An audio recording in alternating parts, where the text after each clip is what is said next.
make sure everything is good and running correctly. I think we are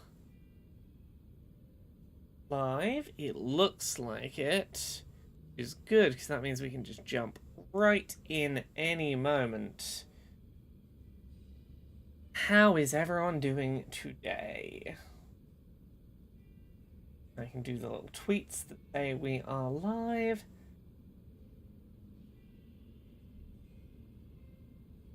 I call them tweets no matter what platform they're on, even though the one platform where in theory they were tweets, supposedly they're not tweets anymore. And there we go. Right. Now we have Sionhe's drink links to do, but I'm not going to do those yet. I'm first gonna go and do a bunch of Sayako's little friendship conversations. That's where I'm starting tonight, because that seems like a nice gentle place to ramp in. Let me just check the lighting's right. Yeah, that looks fine. And then we can jump right in. Cool. Right. There we go. Cool. What stuff do we have to do that is nearby? Oh, we've got all the...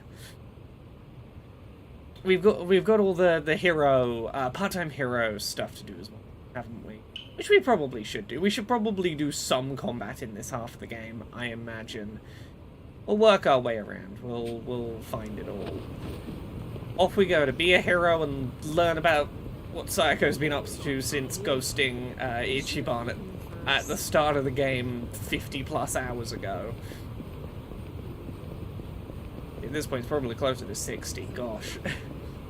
Oh no, some people are being beaten up. Time to go save them. Be a big hero.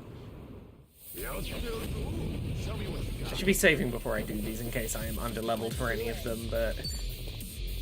Let's go. This should hit most of them. It's pretty good.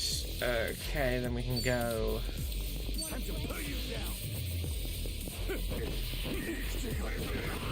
Everyone around for big hits.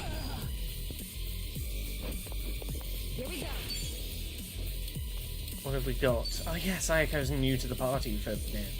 Yeah. This should do. This should hit everyone.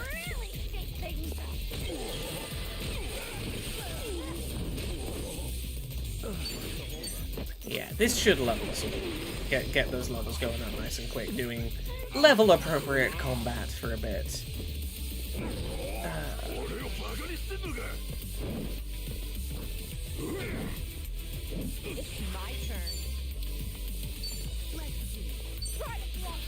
Cowboy Namba does exist. I don't think we're going to stick with Cowboy Namba that much longer. Namba's stat spread really isn't well suited to being the cowboy. But I wanted to try it. I wanted to try the cowboy class out. I like the cowboy class in theory, it's just not the class for Namba. Hey, Artist Synth. How is everyone doing today? Just getting warmed up and getting ready. I've dragged myself away from playing more Balatro in order to play this. I hope you're happy. The stream tonight has made me put down the game that I spent way too much time with today and really needed to put down several hours earlier than I did. How could you stream? You've gotten me to put down the thing I was getting mildly addicted to. Just chilling, not much to do. I didn't realize sofas are so expensive. Sofas are expensive unless you get them the way that I got them, which is going to, like, charity shops and specifically going, cool, will you sell me that secondhand sofa for £30? Like, that's what, like $40, $45? If I agree to get it back to my home without you having to do anything. I will drag it what would be a half-hour walk if I wasn't dragging a sofa. You let me have it for $45. And that is how I own sofas from a time in my life where I had no money. Hey, Thimba. The one I really want is 2K, but I may go with your approach. Yeah, it would... Look, I'm not going to say my approach is perfect. I have two pretty crappy couches that, like, they are sinking ever more by the day. They're not the firmest, most supportive things in the world, but they get the job done. One of these days I will buy a fancy new nice sofa, but that day is not today, because I look at it and go, that's £2,000 and I've got that one I got for 45 quid. That's still holding in there. You have some sort of good news about Stellar Blade. What's the Stellar Blade news? What's the deal? What's the deal with Stellar Blade? Alright, let's... Ooh, we have actual side quests popping up now. Ooh, this is good. This is the good bit. We're starting to get some Kiryu side quest content. Other than just him going and looking wistfully at things. Oh, they are cozy. They're just, those sofas just aren't great for if you want to, like, sit upright for many hours playing a board game. Occasionally you've got to put a couple of cushions under yourself. I was checking the whole almost naked character in Stellar Blade thing, and it got community noted, stating that it is not, in fact, a game character, but a character creator one. I mean, doesn't change what gross people on the internet have turned it into, but I guess I'm glad it's not the default character. You know, I'm not opposed to making a character so I can stare at an ass, but it's a different thing when the creator's like, you will stare at the skin tone latex. You will imagine nothing. Artisan says Facebook Marketplace is an Eden for cheap couches and such. Also know when a hotel wants to renew their stuff is a thing you can do if you want cheap sofas. So the problem is, I've heard that Facebook Marketplace is great for getting a second-hand sofa. I cannot use it because I am a person with a vague internet presence, and as such, to sell or purchase via Facebook Marketplace would inherently require me to do a degree of telling someone where I exist, which is not something I'm super keen on. The perils of being an internet person.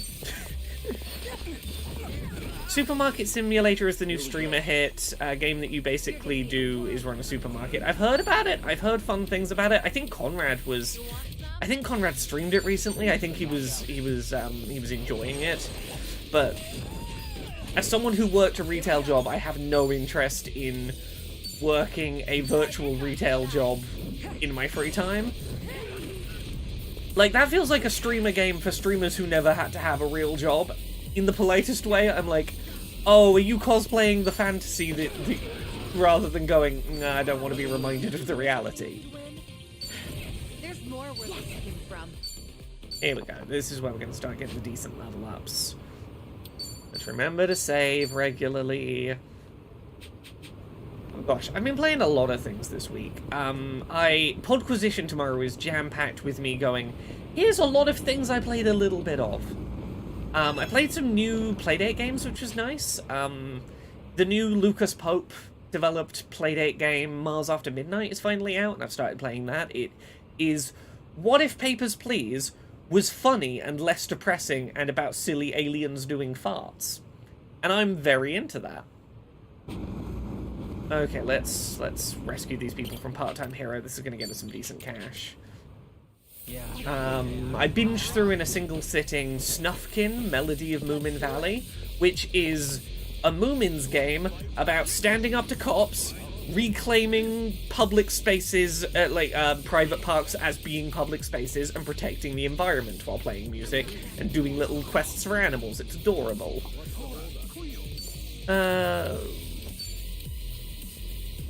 See if we can hit all of these with the whip. Ooh, that's pretty good.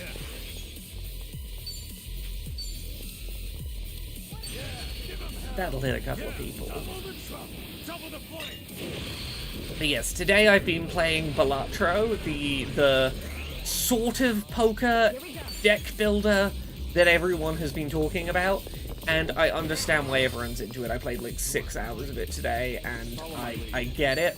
I understand it. What if you took poker and said, Yeah, but now, like, add so many modifiers that you're not even paying attention to what's a good poker hand anymore. That's irrelevant. That's a thing of the past. Forget you ever knew that good poker hands existed. You're aiming for entirely different shit. And I am loving it. And I line up Swirling Dragon's Throw so it hits both of these two. Yeah, there we go. Hardly a fair fight. Let's go start a little side quest. This one involving the woman that ran the brothel that the party in the last RPG kind of lived upstairs in for a bit. Well, if it isn't Oh, polka. It's not about polka. Making in the cash, hon? My club's doing okay. What about your place? Now, if you're doing okay, then we must be more or less the same. And not much to do during slow hours, you know. Anyway, I see you brought an unfamiliar face with you. I've only recently arrived in town. My name is Taichi Suzuki. Come on now. What's with the fake name? Time for Kiryu to meet all of the older Yakuza characters and bond with Don't them. play dumb with me. Bond with That some age-appropriate awkward characters for a introduction bit. made it so obvious. Was it really that awkward? Maybe it's better if we just cut the bullshit with her. Oh, I see how it is. Everyone's already in the know about your alias. Oh, everyone on the planet's aware of I'll play along. Kiryu's aliases. Taichi Suzuki-san, was it? I guess there's no fooling you, Hamako-san. Don't take it too hard, sweetheart. Stay in business long enough in this town and you'll end up just like me. Yeah, I don't know if that's a good thing. Oh, it This is. She's Hanako-san. great. She's been in Ijincho longer than I have. She's like the underboss of this town. Or perhaps more aptly, a ghost haunting it. So what's the story? You girls dump Ichiban for a new man? Suzuki-san here helped me and Kasuga out of a bind. He's even more notorious than I am in the underground. Careful not to show disrespect, lest you embarrass yourself. Enough of that. Keep up that talk, Yeah, and I'll yeah. keep on disrespecting Ichiban and crew were Hanako-san. living upstairs in her place for a Oh. bit. Hers is the building that, when Bleach Japan were coming around being dickheads, Ichiban and crew threw, let's call them crusty tissues out of the upstairs window over Bleach Japan. It was wonderful. She's a good one. Looks like we have a real gentleman here. You treat all the ladies this way? And how do you know Ichiban? How should I put this? The two of us used to work for the same company. Although we never met back then. Ichiban really respects Suzuki-san. Oh, right, the two of them were in Hawaii until recently, too. Huh. You guys must be real close if you went on vacation together. Alright then, Suzuki-san. Why don't you stay a while? Have some tea with me.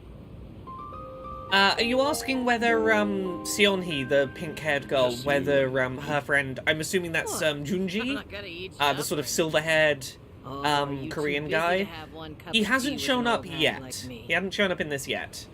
But he is a Sujimon in the Sujimon rap, so who knows, he might show up. Yeah, we'll have let's have a cup of tea with her. Why not? All right. Let's have that cup of tea. Now we're talking. Head on upstairs. I'll get everything ready. Or the other friend she had was Zhao, the guy who had like very stylish, like patterned shirts. I'll see if I can find which one we mean. Is this your shop? Sure is. On the outside, we're an eating house.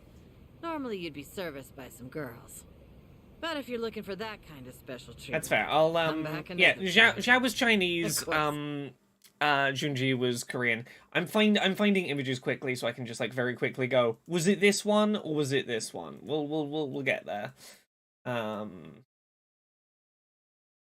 on, just let me get a JPEG. Google Images. Give me a JPEG. This one was Zhao. This is one of the people it could have been.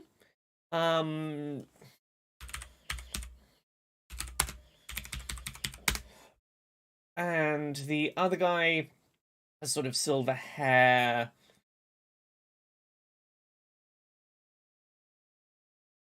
Yeah, I don't know which one of these you were referring to.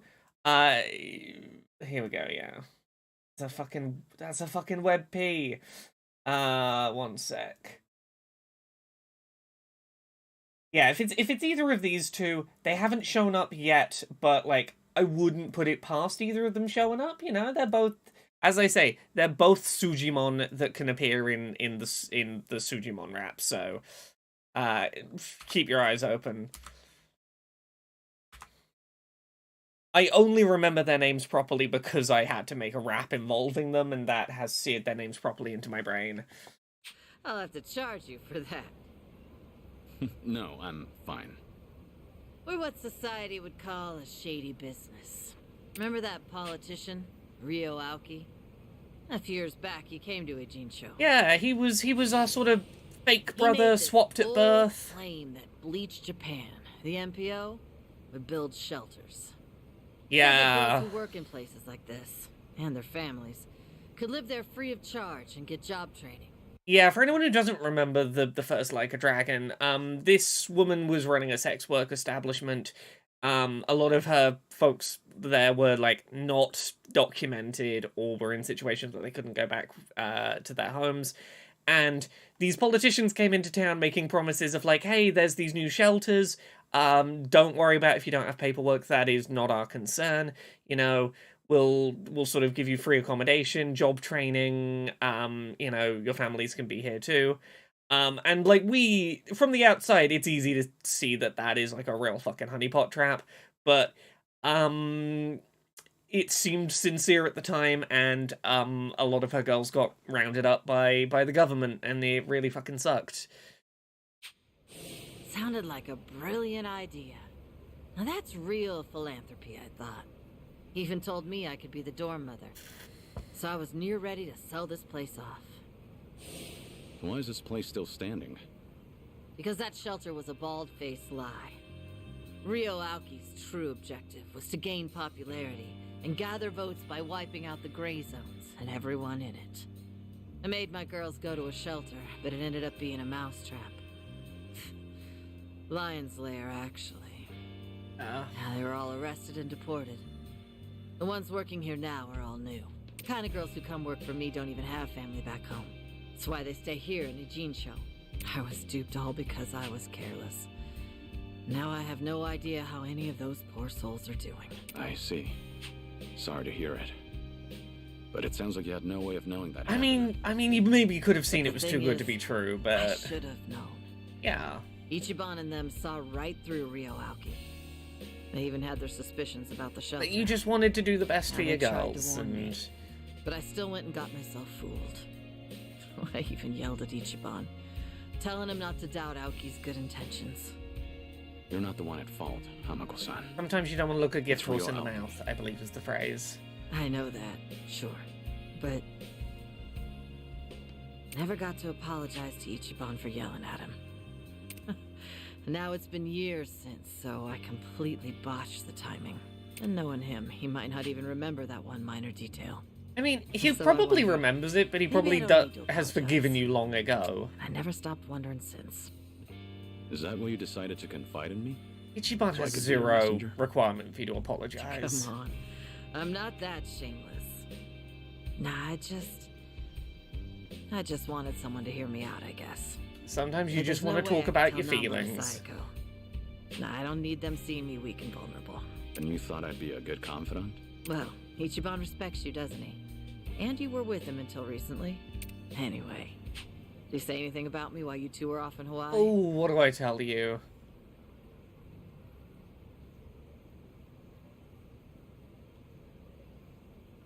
I'm gonna fucking tell her what she wants to hear. He might have said it doesn't matter. I think he might have told me he's over it now, or something. I didn't mean to put you on the spot there. Yeah, I take it he never mentioned me, did he? And That's a again, good why would thing. he? I didn't even know Ichiban was overseas. You're not on a list I of highly people doubt he has holds it regrets against with. you. He's not the kind of guy who'd bear a grudge. Sorry for taking up your time on my Ichiban petty is little allergic to issues. holding grudges. I He is feel literally allergic to it. Don't worry about it.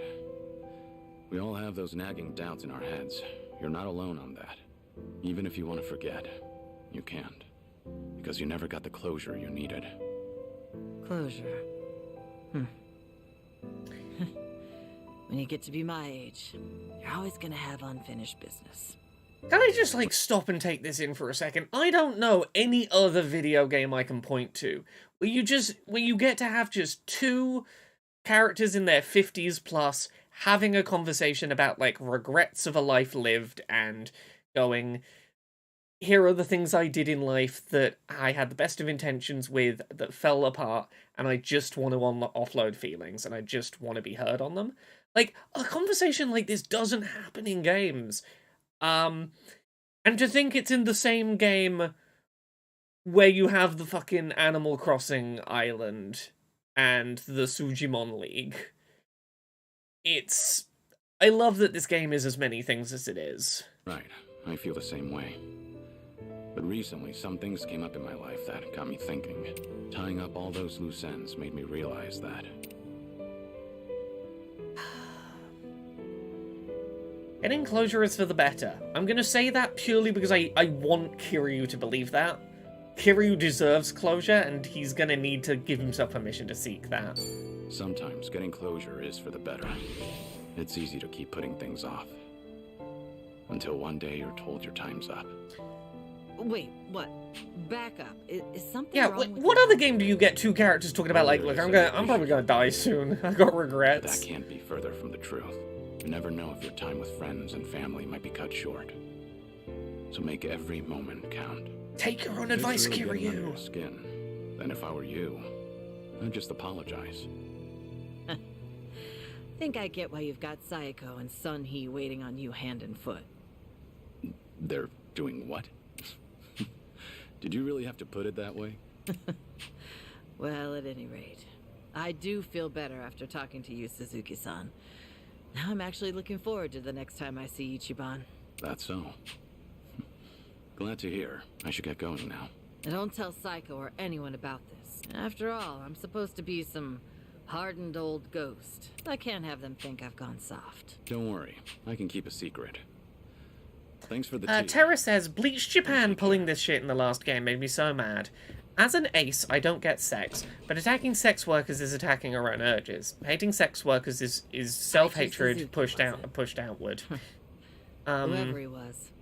Must be a great Yeah, man. because look, here's the thing.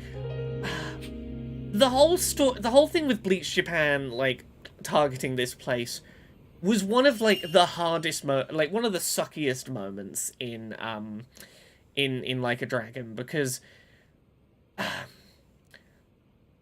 it's not even, like, they went to really good lengths to be like, hey, look, we're not gonna let you have the excuse of, like, maybe the people here have been trafficked, or maybe people here, like, want to get out of the industry or don't.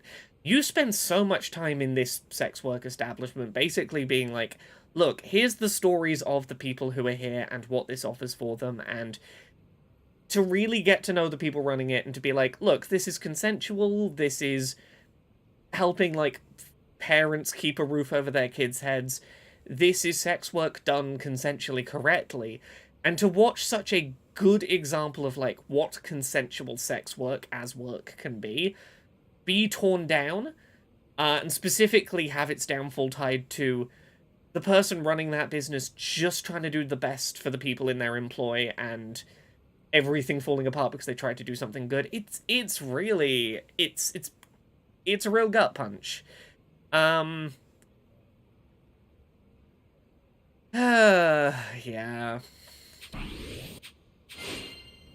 Hooray! She can come visit our Animal Crossing island now.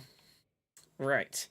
Let's continue running around quickly, grabbing Sayako friendship points and friendship bingo and doing part-time hero. Are there any other side quests right now? There is... I don't know if there's any other side quests, at least until tomorrow. I think that might have been the only, like, side story we've got available right now, but I wanna crack out some of the overworld stuff, just so that I can put the pedal put my foot to the floor a bit on progression. Let's go have some conversations. I need to get back to my boxing gym. You take boxing classes? Yeah, it was originally just part of my diet routine. But it's really a lot of fun and a great stress reliever. My trainer thinks I've got a knack for it, too. Hey, that's great. Yeah, I'll back you up if you're ever in a tight spot. You know, the old 1-2. Good to know. I could definitely use it. Things are going well.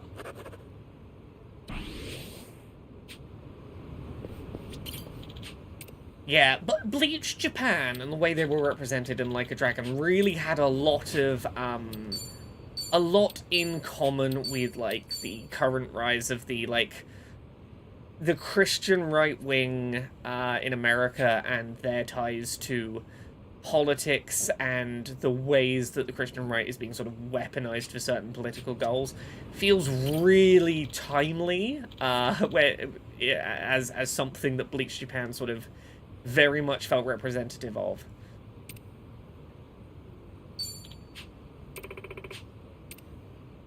Yeah, moral purity weaponized for political power grabs is certainly not something we are unfamiliar with at this point.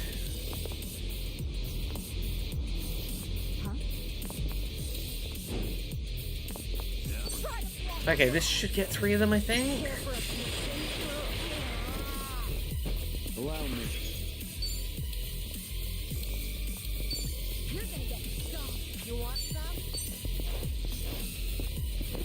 Come on. Ah, there we go. Right, let's make sure we at least get the kill. You can do that much number, can't you?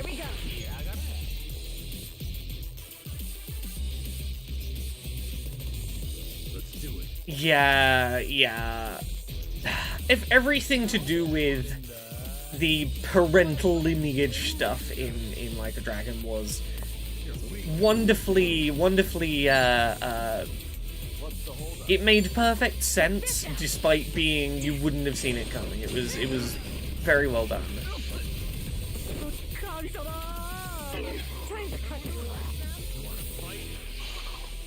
Ooh. Put down your shield, sir. Oh, now I'm raged on him. Okay.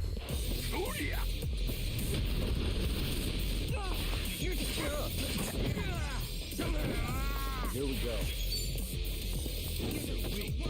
Let's get rid of the rage target at least, if we can. Namba, you can focus on that fairly close to death enemy. Oh, you did nothing. I really need to swap Namba's job class ASAP. He is not built to be a gun wielder. Oh, did not know you had healing. Allow me. Okay, we've got to take out you first because you've got healing moves. Yes, yeah, just everyone focus on this one enemy. Here we go. Try this on for We'll have you down in no time. Let's do it. I need to work out if I'm leaving Sayako in this job class or if I'm gonna swap her. Like, I might swap her to... the hostess job class is a good backup. Like, she did well with that job class in the first one, if I remember right. Here we go. Okay, let's break the grapple. Namba, be better at shooting.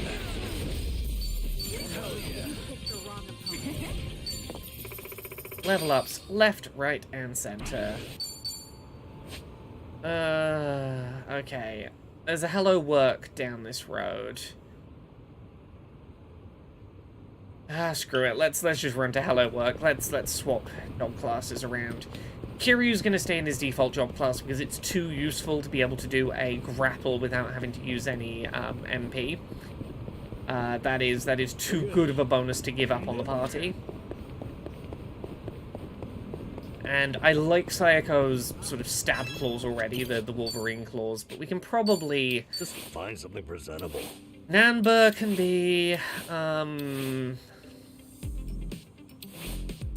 Your default class is like full magic, so I want to be finding something else that's got some magic on it. We can make you a host. We could make him a host. Chef wouldn't be terrible for him. I've not tried chef.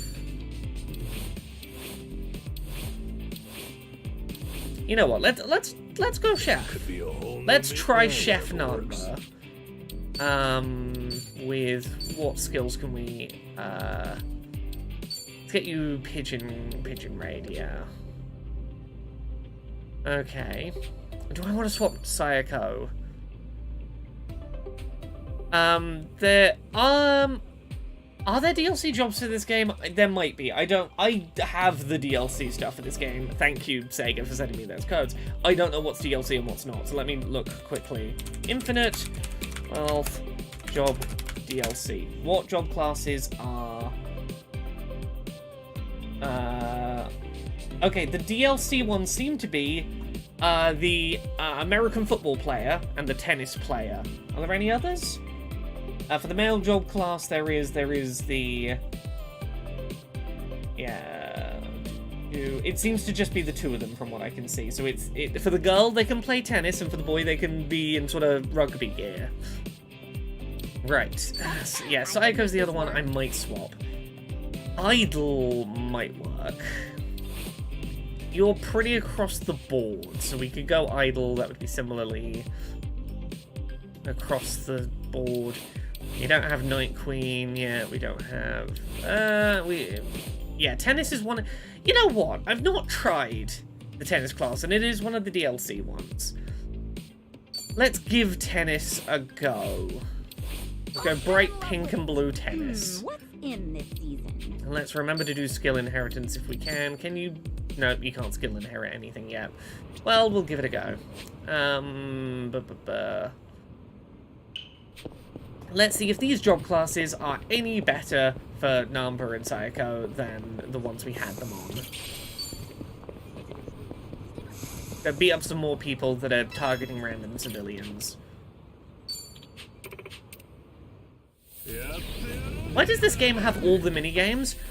I mean, it doesn't have all the minigames. Final Fantasy VII Rebirth has at least a few of them. God. I'm tempted to do a stream at some point of Final Fantasy VII Rebirth that is nothing to do with the plot, no plot spoilers, zero plot spoilers, where I go and play every minigame I have so far found in that game, because I think by the end of one stream of Final Fantasy VII Rebirth minigames, I think you would be on board with, like, oh, I see why you're comparing it to Yakuza.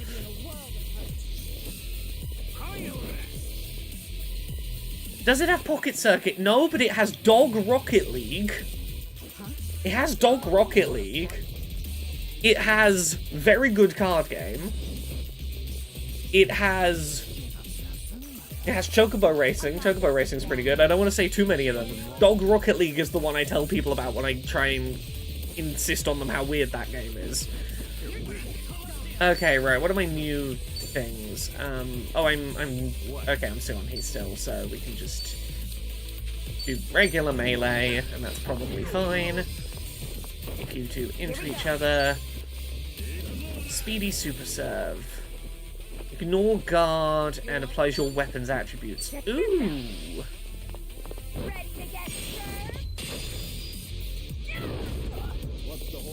Okay, that's alright. Queer Buccaneer, thank you very much for the raid. Welcome, raiders. Welcome, Queer Pirate Raid. How is everyone doing today?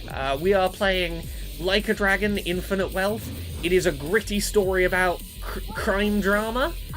It's also a very silly story about, like, doing Pokemon and Animal Crossing nonsense.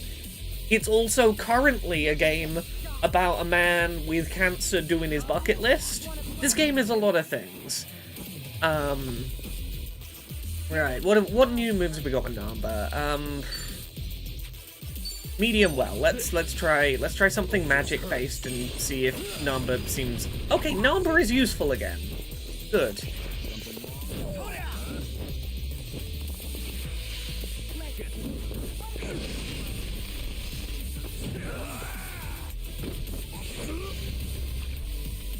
I mean, yeah, we've talked about Final Fantasy VII Rebirth. Sure, it does have the minigames from the original Final Fantasy VII, obviously beefed up and expanded on a bit, but it also has a bunch of ones that are completely new and original to it. There is several very new minigames. Right. Okay,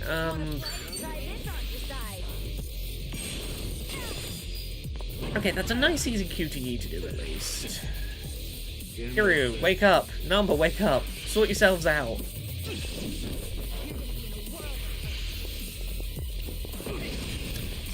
Squally Kanto says, what Final Fantasy VII Rebirth needs is a PS1 where you can play the original game. Rebirth doesn't need more content, I promise you. It's got enough content in it, I promise.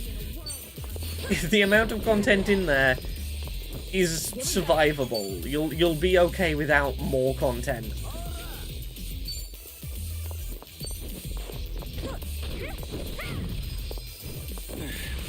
They got me good. Oh, come on, you two. Boys, wake up. Wake up, boys.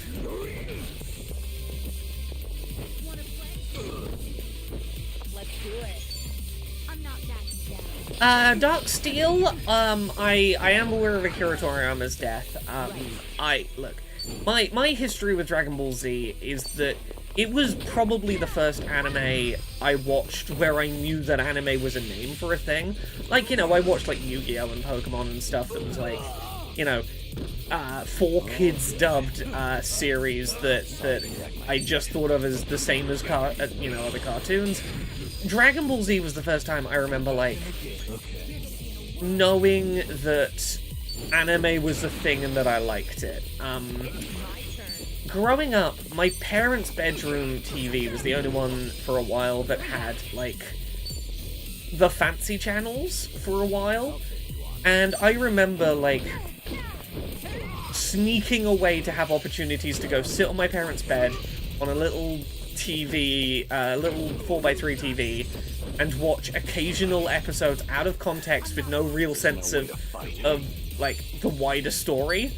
Watching just random episodes of Dragon Ball Z, and to give you a sense of, like, how much that, like, impacted my love of exaggerated over-the-top narratives, I remember being, must have been, like, 9 or 10, and my grandparents at the time lived in Spain, like, 3 hours up into the mountains north of Malaga, and they had, like, huge amounts of land behind their house because they were in the middle of fucking nowhere, like, land was cheap. And I remember going out into this land, away from, like, the rest of my family, where, like, no one would pay attention, and going and acting out, pretending to do Kamehamehas in, like, this weird, like, mountain grassland behind my grandparents' place. And I remember vividly, like, acting out Dragon Ball Z moves because I had an opportunity to do that when no one was going to be around to judge me doing my Kamehamehas. So yeah, undeniably, like, Akira Toriyama's passing, you know, it's one of those things where someone that I never knew personally obviously will, you know, there is always going to be a distance there, but I cannot deny the impact directly that his work had on me, but also I am well aware of the other works I love that were inspired by his works. Like, I recognize the loss that his passing very much is in the context of so much of the exaggerated over-the-top superheroes shouting the name of their attacks and doing big dramatic moves. So much of that was, like, really born with him.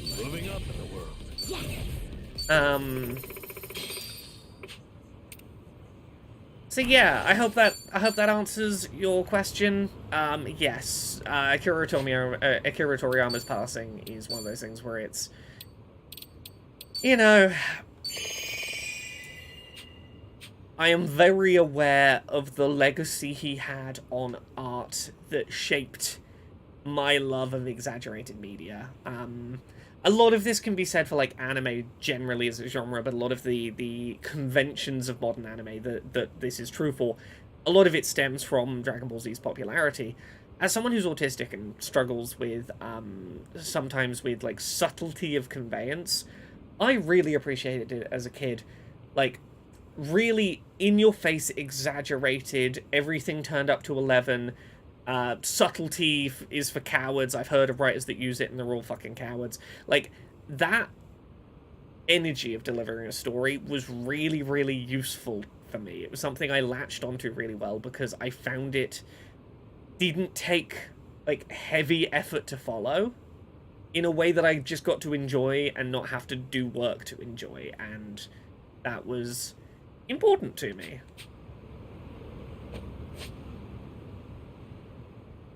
But I hope that answered your question.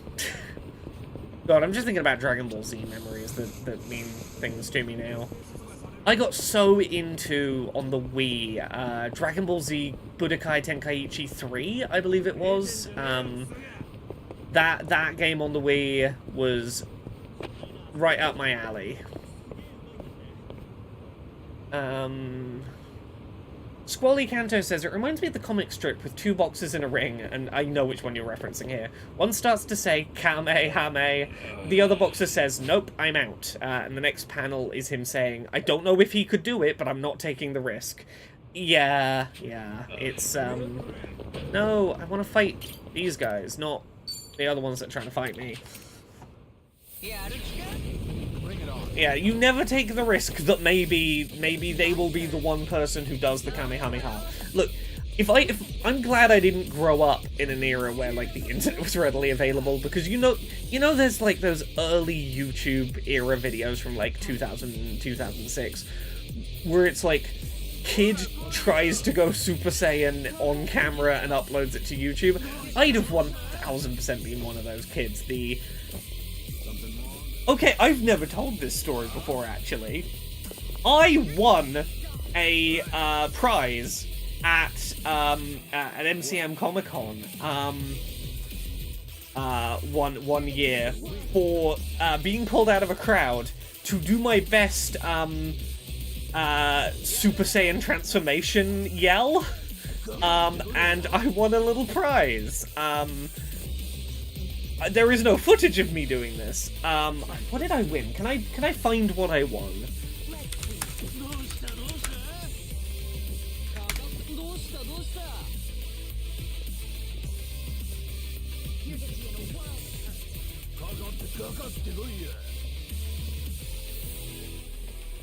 You wanna fight? You're gonna get stomped. What? This would been the year, would it have been 2019? Would it have only been 5 years ago? It feels further back than that. Yeah, I can't find it now, but I won a competition by doing the best Super Saiyan transformation yell in the middle of a crowded convention center once. I'm trying to remember what it was. I think it was a Shenron statue. It was a small Shenron statue, I believe. Alright, what was I meant to be doing? I was meant to be beating these fuckers up. Yeah, it was pretty neat. I remember it pretty fondly, but I also have ADHD, so, like, putting facts to memories, I can be wobbly at times.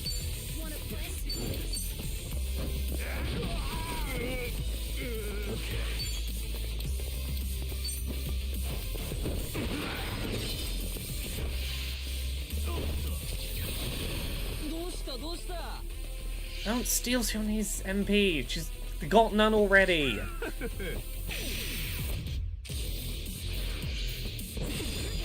Let's do it.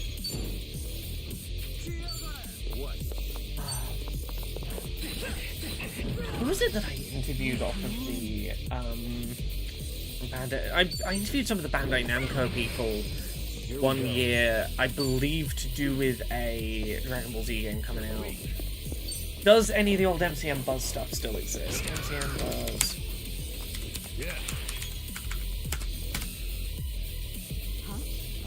No, MCM Buzz is long gone. I used to do writing for MCM Comic-Con's, like, specific website, back years ago. Can I find an archive of MCM Buzz?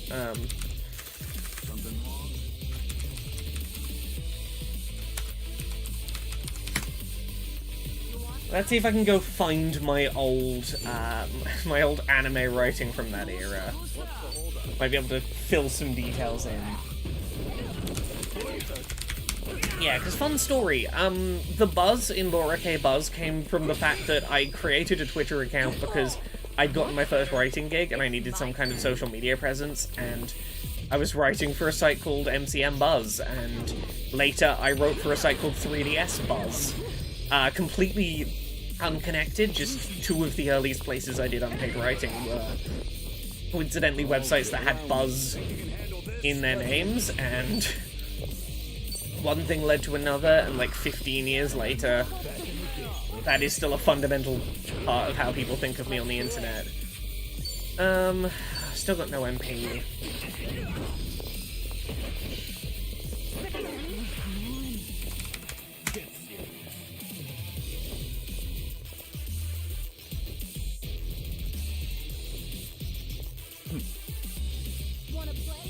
Okay, let's find some old archives of MCM Buzz. See what I can find there. Might be interesting. Here we go.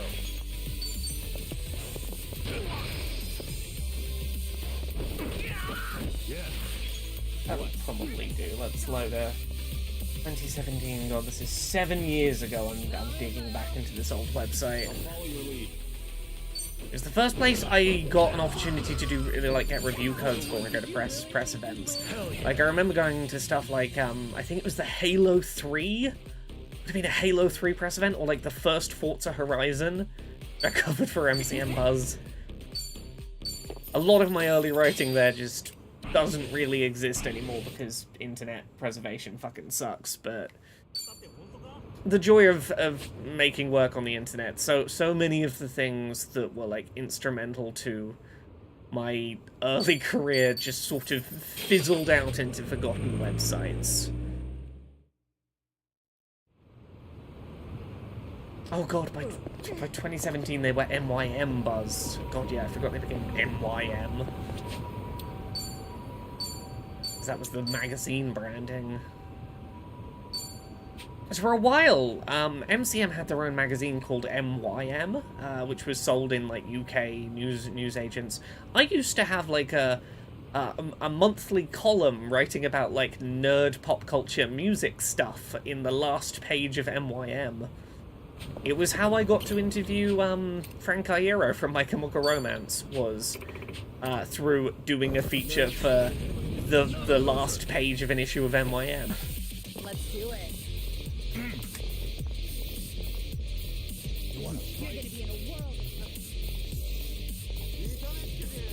Okay, can we do anything to break guard? No, so we're gonna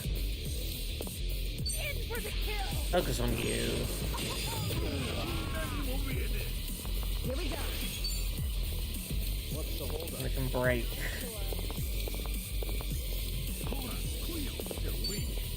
Oh, ignores guard.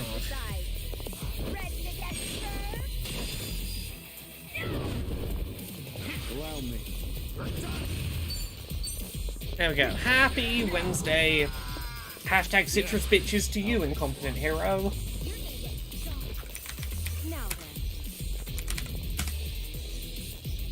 Okay, I got that old website to load now. Can I get it to load enough that I can find my old work? We'll see.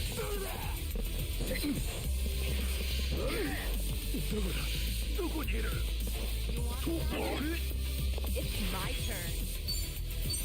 Okay, I probably can't do it in this search. Right. Want some?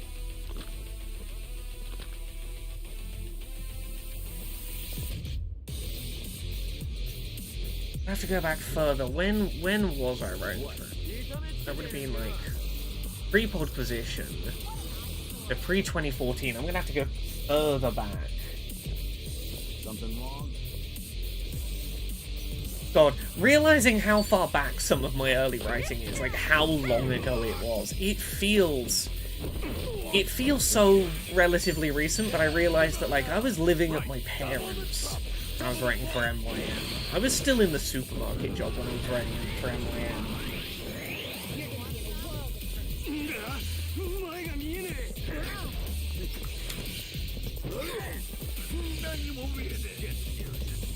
I won't hold back. Yeah, it became MYM in 2016, so we're going back to when it was MCM. Yeah, it's gonna be at least 2014. Let's try it. I'm gonna jump back to 2014, see if I can find my old work.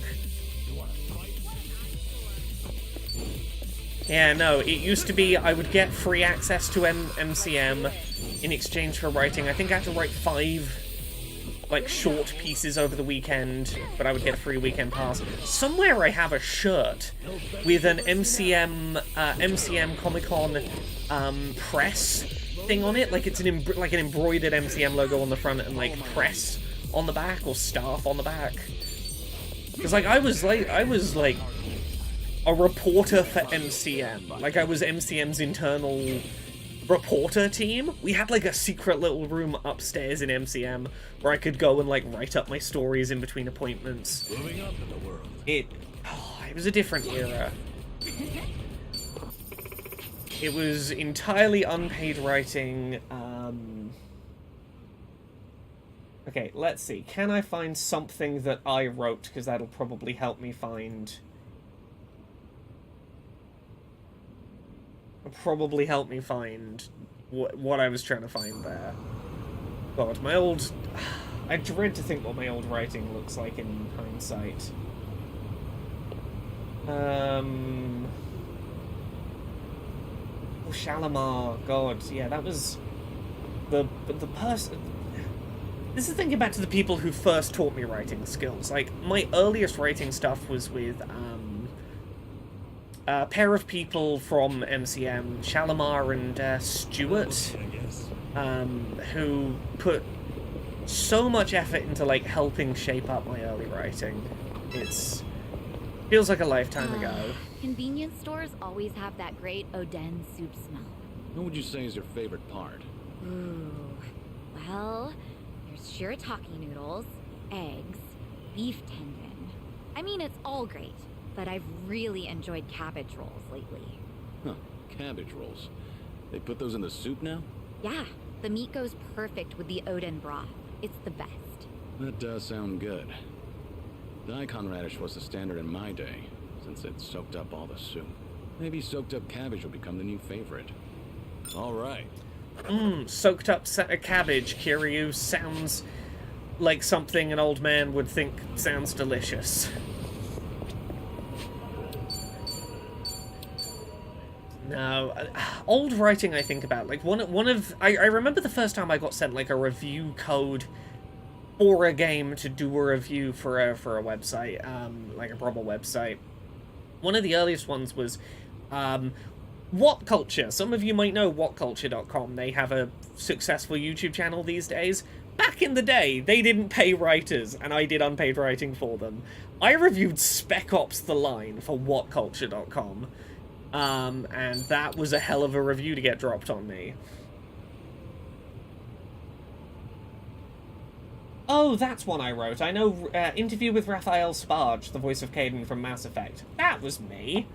I interviewed Caden. I interviewed, what's, the male Shepard's voice actor? I entirely blanked on his name. Genuinely, he's super lovely.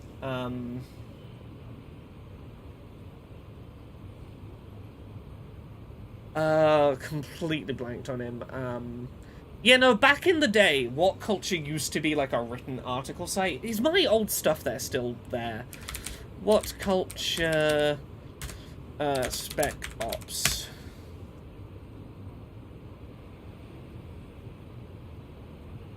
Review.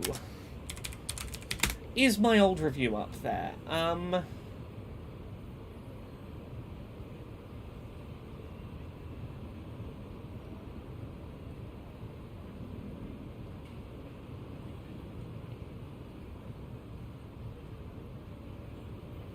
No, I don't know if my old stuff from them from back then still exists.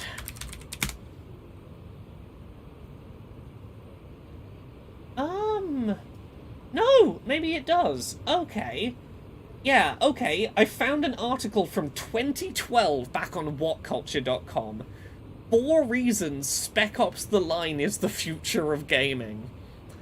Mark Meir. Mark Meir's lovely. Mark Meir has recognized me at events after I interviewed him. Like a year or two after I interviewed him at MCM, he spotted me at a convention, tracked me, like, ran across the hall and was like, Laura, right? And came over and said hi and, like, made an effort to be friendly, having remembered me from an interview a couple of years ago. He's genuinely very sweet. Danny Lyon, thank you very much for the 33 months of sub. God, yeah, no, if you want evidence I used to write for whatculture.com, there is a link in the chat to me writing a clickbaity listicle about Spec Ops The Line, presumably shortly after I'd written my review there. Apparently this link I found is for the final page of it. This last point is my favourite, empathy. This last point is my favourite, and in my opinion the biggest place that video games have the potential to change everything around how the medium can grow moving forwards. Video games are uniquely able to provide a venue for teaching empathy, and allowing you to understand a little what it's like to be in a situation you'll likely never experience yourself. Spec Ops The Line throws you into the shoes of a squad of soldiers who go through such horrors and struggles, situations that will leave them with such unimaginable guilt, that we can begin to imagine how they must feel. However, the beauty of having you make the choices for these people is that you are the one responsible for what happens. You are responsible for the breakdown of your crew, for consequences. I don't agree with this today. I am not responsible for the white phosphorus. That was not in my fucking control, and it's my biggest problem with that game. But this is me 12 years ago. This is me, what, barely 20? The potential of video games to be a medium for empathy is huge, and Spec Ops shows that it is possible to create a game that allows you to feel things from someone else's perspectives. I mean, look, I did what I had to break in, and sometimes you get a review code for a game and you do your review and they're like, that review did really well, can you do us a listicle? I'm like, I can do a listicle. Izzy the Penguin says, how do I word this? Your writing style has definitely improved since then. Yeah, no, this would have been like, I'd have been writing... This had been maybe like 3 or 4 months into me doing unpaid writing about video games. I was barely 20, I had no real practice at this. This was my early, like, fumbles in practicing writing. This was me doing stuff for free games and a chance to occasionally interview people. Yeah, no, I think there are better games to use as examples of games can teach empathy. In hindsight, I probably would have picked a different fucking game. Oh, Borderlands 2 Tiny Tina's Assault on Dragon's Keep preview. God, okay. I gotta talk to you more about fucking MCM shit. Back in the day, one of my first, like, press events I got to go to in London, back for MCM, and this would have been, again, maybe like 2012, 2014, was for, the Borderlands 2 DLC, Tiny Tina's Assault on Dragon's Keep. It was my first time signing, like, a big kid NDA and, like, agreeing not to talk about what I'd seen. I played the game for, like, 4 hours. And I had, like, a 3 or 4 hour train journey home, and during that train journey home, Anthony Birch accidentally spoiled that the game existed. He took a selfie at the event, and a banner that said Tiny Tina's Assault on Dragon's Keep was visible in the background, and by the time my train got home and I had signal again, everyone knew the game existed, and my first, like, I get to be one of the first ones talking about this game had been ruined because the creator took a selfie. I remember that so well. Can I get that article to load? If I can get that article to load, I might bring it up, because I genuinely think, like, this would have been about 2 years into me writing. My writing quality is probably better.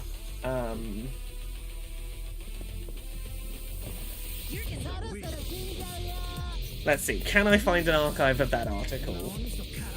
No, that article hasn't been captured anywhere. What? Oh, can't do this to me. I have the URL. If anyone can find an archived version based on this URL and like let me know how to see an archived version of this article, let me know, because I wanna read my old work.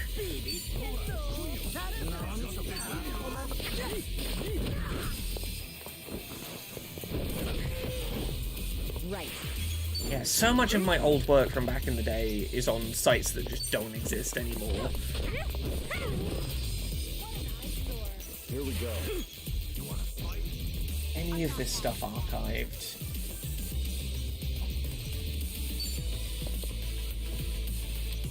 Right, so we want to break the guard on you. I'm trying to do it via Wayback Machine. Wayback Machine doesn't seem to be finding it, so it probably ain't going to be findable, but like Google might have an archive of it somewhere. Yeah, that's where the buzz came from. The buzz came from MCM Buzz and 3DS Buzz, which were like two of the earliest sites I wrote for. And they both had buzz in them, so... Ooh! I've gotten one of my old articles to load. It's not the preview, it's one of my old interviews. It's my interview with Mark Meir.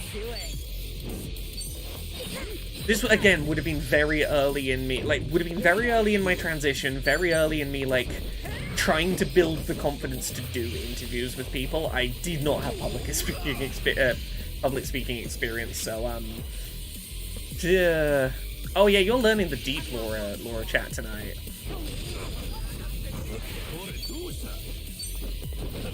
Lore, okay, Buzz. Yeah, you're getting all the deep backstory tonight. Okay, let me read the intro to my Mark Meir interview and see if it's any less embarrassing. Because this would have been a couple of years in. I'd have been... I'm gonna say I'd have been like 21 at this point.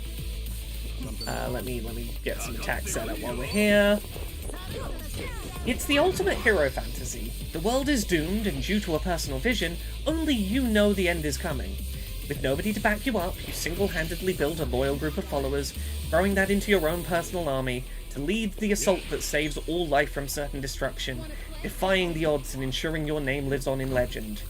This is the story of Mass Effect, the story of Commander Shepard. At MCM London Comic Con this year, we were lucky enough to be able to meet the man behind the legendary hero, voice actor Mark Meir, and discuss with him everything from cosplay, how the Mass Effect fandom compares to others he sees at conventions, his future involvement in the Mass Effect series, and his thoughts on everything from his favourite ways to play RPGs to his work outside of video games. What are you waiting for? Read on and find out how many times he mentions the possibility of punching this reporter in the face.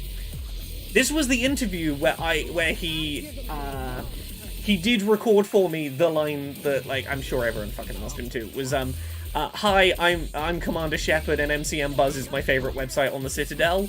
I still have that recording somewhere. Incompetent Hero says, this sounds very I'm writing an article, if that makes sense. Oh god, yeah. This was... I mean, MCM Buzz's, like, site tone was that it was not meant to be me, the individual writer. It was, everything is in site tone. It was all very we. You had to write with an assumption that the reader had no idea of the background of what was going on. You had to write for, like, the widest possible readership base. And as such, you kind of have to do very, I'm writing an article, keywords forward, background explainer, like, because a lot of these things like this interview would end up in, like, the convention programs that were handed out at the time for free to everyone who was, like, entering the convention. So it had to be, like, if someone's mum is, like, oh, my kid is, like, in line to play some game and I'm bored of waiting for them, so I'm gonna, like, read this little pamphlet that's in the booklet. The mum had to be able to, like, follow along, what are we talking about, and who's this person? Like, that was explicitly the realm we were writing for, and as such, like, you can hear it in the writing tone that it is writing articles that could have been written by anyone, but, like, clean, deliverable, nothing wrong with it prose. It was the... Let's do it.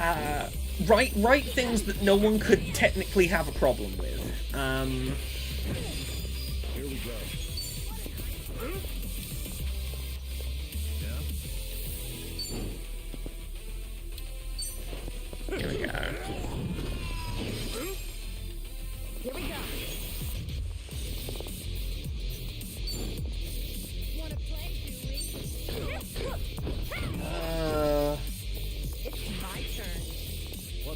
to find, like, an actual opinion. This is why I wanted to load up the, Borderlands 2 preview. Because that was one where you might actually have gotten a bit of my personality from, because it was... Game reviews were one of the few places I was allowed to have a bit of personality. Does Google have an archive of that old preview? Oh, God, yeah, this was earlier than I thought. This was 2013, so this would have been... Yeah, I'd have been, like, 21 at the time. I'm gonna dig further back, see if I can find any of these. We're not gonna make as much progress in this game today as I intended to.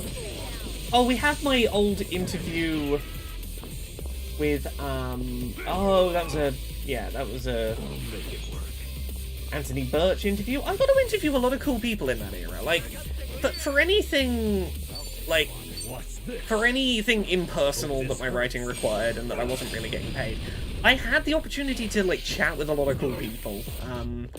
A lot of interesting people in the industry who follow me today follow me because being on, like, the editorial team for the convention itself meant that if people were attending the convention as convention guests, I was first in line to be able to chat with them, and in hindsight, like, I could have made so much better use of that, but it was a great opportunity to cut my teeth as a reporter because it gave me, like, a space with very low stakes, but a lot of access to write things that would get read, but that didn't have to be particularly high stakes.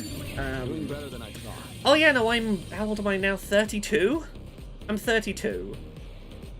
Am I? Yeah, I'm 32. I had to work out my own age for a second there. I can't get back to page 4. Can I get to my article, or my author page? Can I get to, like, articles I wrote? Can I get that far? Laura's got that trans de-aging that seems fairly common. Yeah, it's the joy of going through second puberty, is that your body just, like, kind of resets on aging a bit. Estrogen is fucking magic for knocking years off of your perceived age. It's wonderful. I get to not seem like I'm 30-something. Hell yeah. Oh god, this was... You know what's interesting?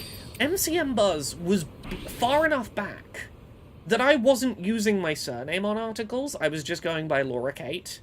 And this is the reason why the middle name exists and why people know my middle name rather than me just being Laura Dale, is I wasn't out to my family. Like, I wasn't out to all of my family yet. There were parts of my family I wasn't out to as trans yet. And I was worried that if I used the surname Dale, members of my family might realize it was me, and I was trying to be stealth. So I went by first name, middle name, like newly decided first name, middle name, so that my bylines wouldn't be tieable to my existing at the time surname. Yeah, that was again a whole period of time that existed. Pogquisition started about 8 years ago, so it would have been 2016? It was whatever year the Amiibos started coming out. Maybe it was 2014.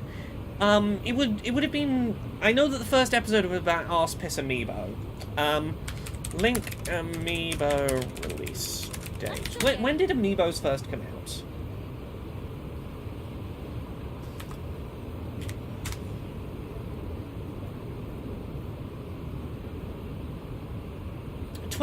November 2014. God, yeah, so it has been nearly a decade. Oh, yeah, because it would be episode 500. Yeah, it has been about 10 years. So, yeah, 2014. You seem preoccupied. So these MCM articles I'm talking about would have been about 2 years before I joined Pogquisition. So, like, about 2 years between the stuff I'm digging through now and me being on Pogquisition and being someone who kind of competently knew how to write. There was about 2 years between I'm writing an articles and ending up on Pogquisition. The time frame moved quick.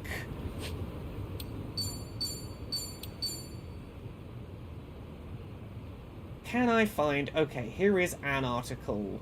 It was me reviewing a thing. Will this load? Can I load my review of Area 11's song, Heaven Piercing Gigadrill? The single from their debut album, I believe. Oh, you've got an old review of Lights in the Sky. Yeah, this is all my old Area 11 shit. I used to, yeah, as I said, I used to do music reviews, and I tried to get back into doing music stuff. I wanted to put together like a music review podcast at one point. Like, let's have a look. How did it get started on Dice Funk? I was on Podquisition, and suddenly people knew who I was, and Austin wanted someone who people knew who they were to be on Dice Funk. So he was like, "Will you come on Dice Funk?" I was like, "Yeah, I'll do a thing." There's not really much more to it than that. Austin was looking for people to be on the show who people had heard of, and that might get people to listen to Dice Funk. So he invited me, and I said yes, and some people heard of Dice Funk through me. Oh, Austin edited Fist Shark. You're right. God, yeah. Okay. Let me read to you from a 2013 an album review that I wrote for the kind of nerdy anime-themed band Area 11. Let's see. Finally, it's the moment we've all been waiting for. After a couple of years touring and several short EPs, Area 11 have finally released their first full-length album. Due out later this month, it's a mashup of new and unexpected sounds from the band, thrown in with their usual dose of heavy guitars and speedy guitar fingerings. It's time to sit yourself back, plug yourselves into the network, and enjoy a heavy dose of the UK's first gaijin rock band. Let's pick a random track that I know I like off that. Let's have a look. What was it? Let's read my review of the track Heaven Piercing Gigadrill. The album's final remade track, and my word, it doesn't waste any time. Much faster than the version that Area 11 fans will be used to. It feels like they took the song and put everything but the lead vocals on some kind of illegal performance-enhancing drug designed to increase its speed. There's more intricate guitar work and drums than previously, constant runarounds and sweeping guitar lines in the place of previously simpler melodies, and a reworked pre-chorus which seems to be perfectly poised for headbanging or fist-pumping in time with the lyrics. This version of the song should make for an amazing experience for live crowds lucky enough to hear it. A couple of sections of the lyrics have been slightly reworked, including making Kogi's echo of "believe in the me" more pronounced and easily picked out. All in all, the track is an improved version of the one that fans have known all too well for the past few years. Yeah. Their whole deal was they do song, or at least their first album was all songs that were vaguely themed around animes. Heaven Piercing Gigadrill is Gurren Lagann, for example. It's all fucking anime themed shit. Who the hell do you think? Oh, what track was it? I appear in the background, and I appear in, like, indistinguishably in a Shout in an Area 11 track. All the lights in the sky are let's demolish the towers. We are complete. Is this Heaven Piercing Gigadrill? I think it is Heaven Piercing Gigadrill. There is a shout at some point of a bunch of voices going, "Who the hell do you think we are?" On the remastered version of the track, and I am in that shout. Let me find an example of Area 11. This was an anime band that was popular about a decade ago.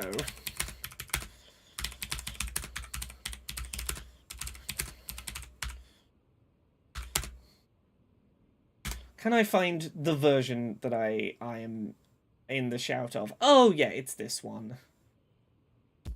Hey. No adverts. Sorry.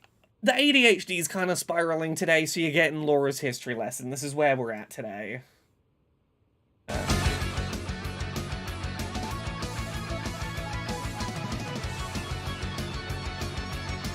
I've seen them live a couple of times. This band's pretty good.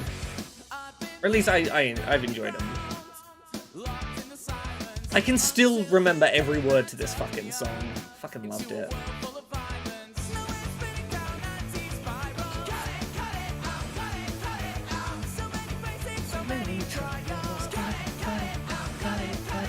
They won't stop the revolution. execution. Who do you think we are? Whoa. The balance and risk it all. Together we can go so far with it.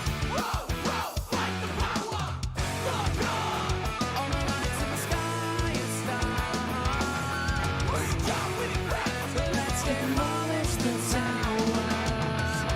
We are complete. You can see how like an anime obsessed rock fan that was looking for tracks to have like a hell yeah rebel energy too latched onto this. I love this shit. Can I find the bit that I show up in? Oh, it's that shout.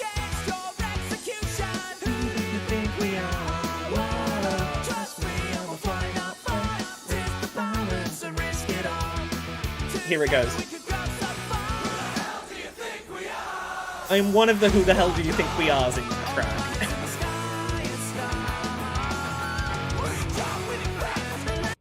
And to the comment of autotune, I saw them play live. They play decently live. They don't need the autotune.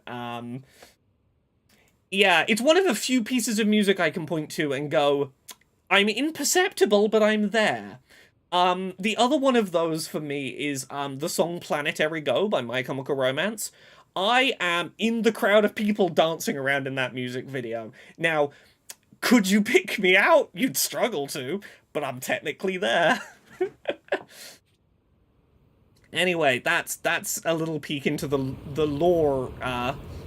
Let me get another fight done while I see if I can find any of my actual video game critique from this time.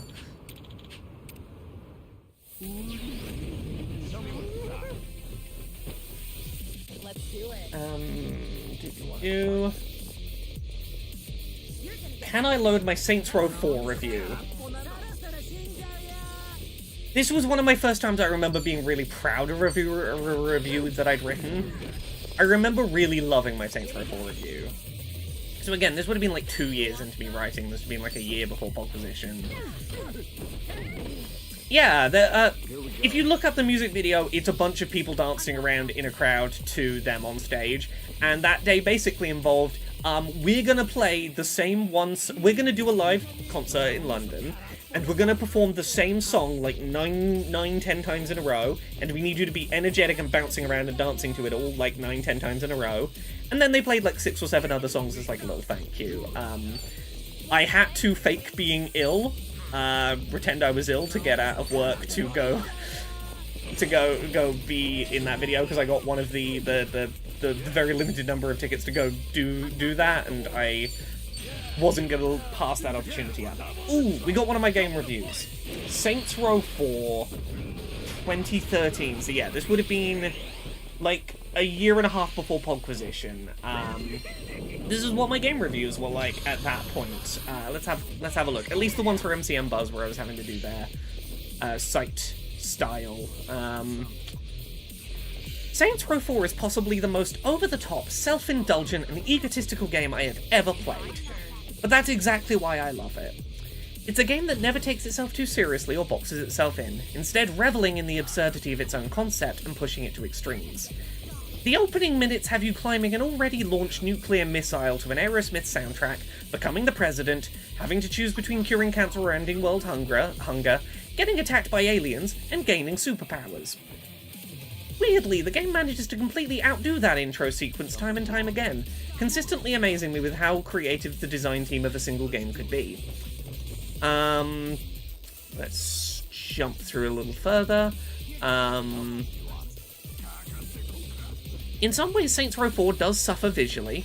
Being based strongly on the Saints Row the Third's engine, there are some issues with screen tearing, fuzzy outlines, or textures generally, fuzzy outlines to textures, and generally general visual artifacting.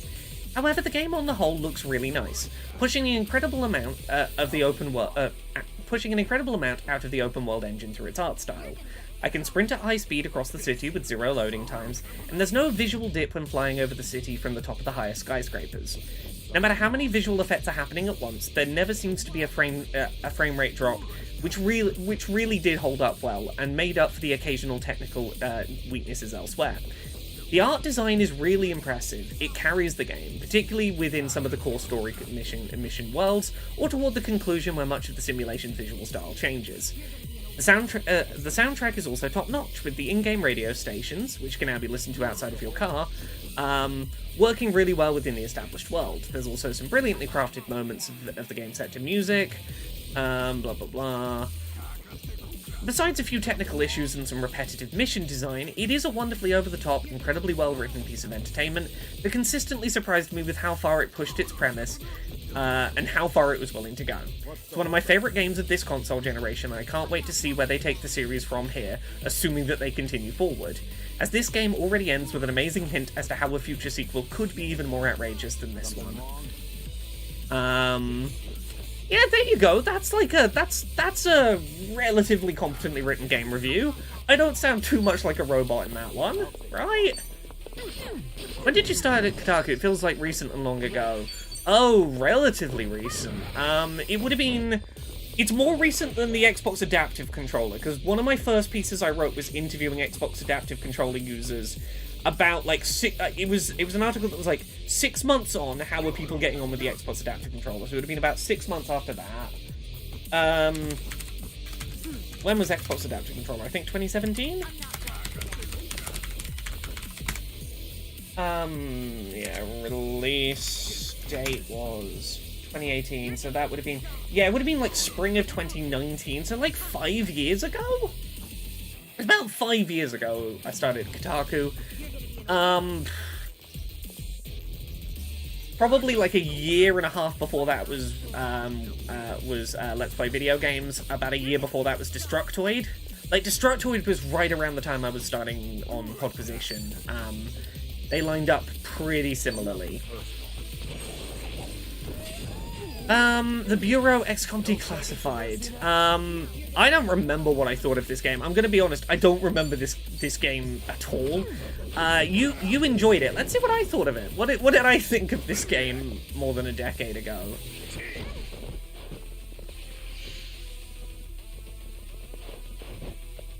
Oh wow, I'm reading that opening paragraph. I was critical as hell. The Bureau, XCOM Declassified, is a game that in no way resembles XCOM Enemy Unknown, yet is so afraid of that fact that it clings desperately to the game's name and select pieces of its lore. It's constantly straddling between being an XCOM game and trying to be something different, ultimately wasting any potential it had to excel at either approach.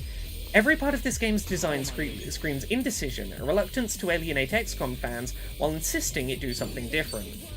God, I do not remember writing this. Basin is back says, if I recall correctly, no one liked the Bureau. Well, apparently, Darksteel liked the Bureau. I'm very sorry that I don't remember slagging off the Bureau. The Bureau is a third-person shooter set in North America during the 1960s, blah blah blah. It's as generic as it sounds. Every mission you come across during the 8-hour campaign follows the same template. The story is at best boring, and at worst a convoluted mess. It's predictable as a narrative, and the way it's presented is equally mediocre.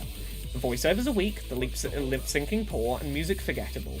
There are branching dialogue options at points, but they have no effect on the story's endpoint, and leave Carter just seeming a little insane, completely switching his entire personality at the drop of a hat every few sentences. The main character Carter has no real personality, and the story is just a mess of cliches and tropes. There's one attempt near the end to pull a fourth wall-breaking plot twist, but it's too little too late and too far into the game to justify getting to it. I don't remember what that plot twist is. I don't remember playing this. I'm reading my own in-depth thoughts on it, and I don't remember playing it. Love that ADHD.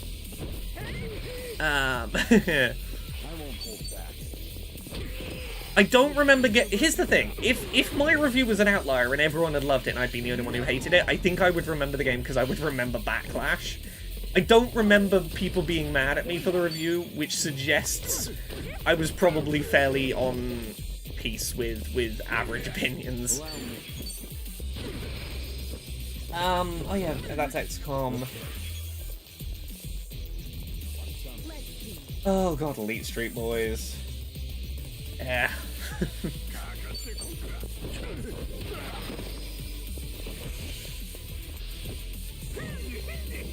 But yes, this is dipping back into the Laura archives. This is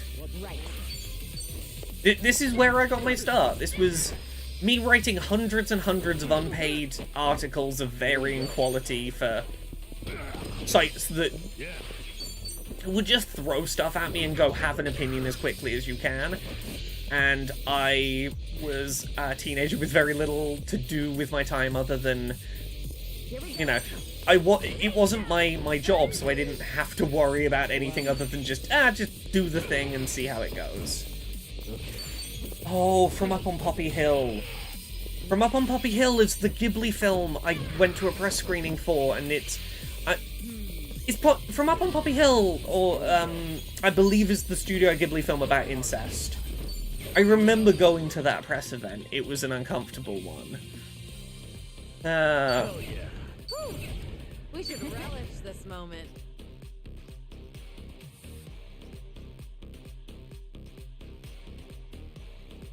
Oh! I interviewed the people who go to MCM dressed like the cats from Cats. And I called my article Meow Maries. No, if I'm thinking of the right one, From Up on Puppy Hill is the one about, like, two young school-age people who end up, like, getting on really well, and then they realize they both share the same dad, and that does not put them off of pursuing a relationship. Or at least a lot of that film is, about, do I pursue a relationship with my literal relative? It sure is a Ghibli film that I saw. There were like 3 of us in the press screening for it, and there was a moment where we all realized what was happening, and everyone got very awkward. Takes me back. Were you ever much of a dancer, Kiryu-san? Maybe a little. What about you, Psycho? You dance? No. The only dancing I've ever done is at school during PE. I don't think I've ever danced at these kinds of places. That right. Well, you're pretty athletic. I'm sure you could disco if you really wanted. Disco? Oh god, Dark Steel don't even get me onto fucking Vic Mignogna. Yeah, look, here's all I'll say. Back in the day when I interviewed Vic Mignogna, it was not yet clear quite how much of a Christian right-wing fundamentalist he was, and this was in an era before all of his fucking allegations of, like, grooming fucking teenagers came out, so, I'll let you in on a secret, Dark Steel. Somewhere in the world exists a selfie of me and Vic Mignogna. I believe it never went on the internet, and as such, I believe no copies of it exist to this day, but I live in fear of the day that someone somehow finds the Vic Mignogna selfie that exists, because all I knew at the time was he's the voice of Ed Elric, and I really like Ed Elric. I'm excited to meet the person who voices that character I like. That's all I fucking knew.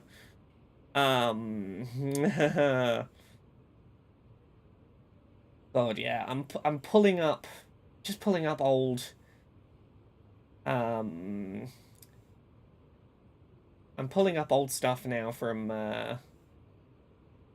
MCM. It was an era. Wait, Kiryu-san, how long has it been since you last danced? Huh? Things are going well.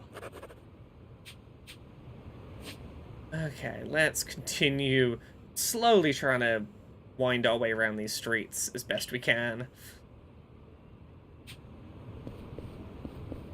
Yeah, no, Vic Mignogna is, one of those interviews I look back on and go, I mean, the signs were there. I was a fucking kid, I had no idea what I was doing. Like, I'd gone from school dropout to I get to talk to people about the things they make, and you know, it took me a while to get where I'm at now. I look at my work now, and I'm proud of the work I do, but I sure took a road to get here. Okay, we got another fight to break up. Oh god, I forgot to heal, didn't I? I'm not paying proper attention to the game tonight. I should heal first. Yeah, you should heal first. Can we give you, like, a proper heal? Yeah, heal yourself, it's fine. Here we go. Let's go for November 2013 because that would have been just after MCM, so I've had a bunch of MCM stuff probably up at then.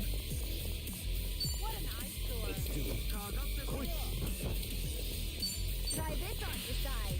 Ready to get served? Yeah. Anything that breaks grapple, I do. Watch this. Oh, I found the thing I was originally looking for, which was who related to Dragon Ball Z did I interview at that MCM? That's how we got onto it, was talking about Dragon Ball Z and then talking about that one year that I won a thing at MCM, and me going, I interviewed someone to do with Dragon Ball Z, and I was like, I know it wasn't. I know who it wasn't, but I was like, who was it? Someone actually to do with Dragon Ball Z, or was it someone Namco Bandai Namco related? It was Kunio Hashimoto, who was the producer for Dragon Ball Battle of Z.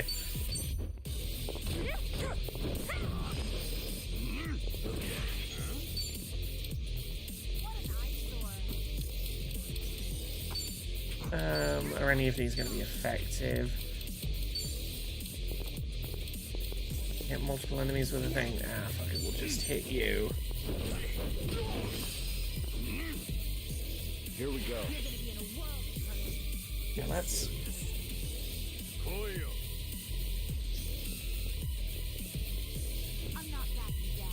Let's jump forward to 2014. Let's jump to the year that Podquisition was happening. Because, like, for context, this would have been like, I was still working at the supermarket.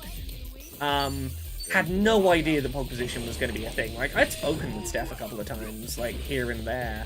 I think I'd helped answer some questions for a Gymquisition once, but, I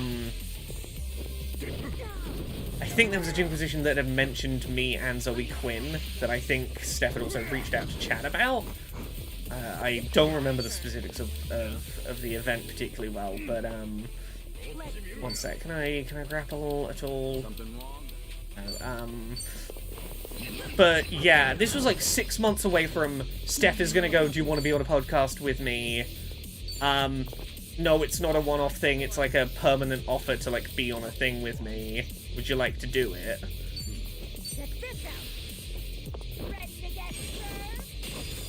And this was still at the, like, I was surprised anyone knew who I was phase. God, you know what I need to dig out? The first article I did that, like, really did good numbers, the interview where I made, Peter Molyneux cry. The Peter Molyneux I'm never talking to the press again interview for The Guardian.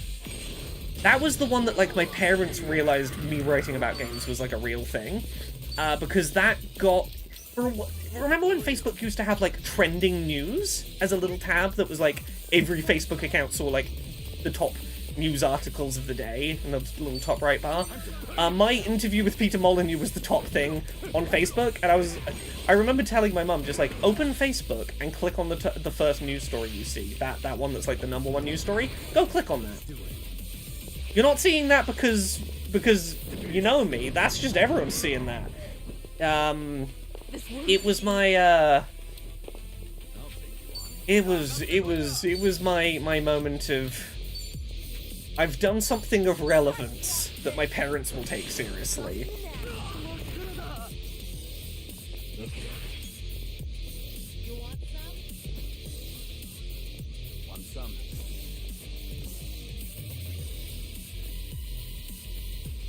Let's go really early. Let's go 2012. Can I find any of my 2012 MCM Buzz stuff? Let's find my earliest ever unpaid published articles. Let's find the first things I wrote for no money to get my practice in. This would have been pre-Indie Haven. Those of you who remember Indie Haven, this would have been before Indie Haven. Oh, Brental Floss! I interviewed Brental Floss, which, over the years, led to some really nice things. If you have played his very Jackbox-esque party game, Use Your Words, if you check the credits, I appear in the special thanks at the top of the credits. I helped him with some stuff when he was playtesting that game early on. It was the first time I ever appeared in the credits of a video game. Was Brental Floss's Use Your Words. Ah.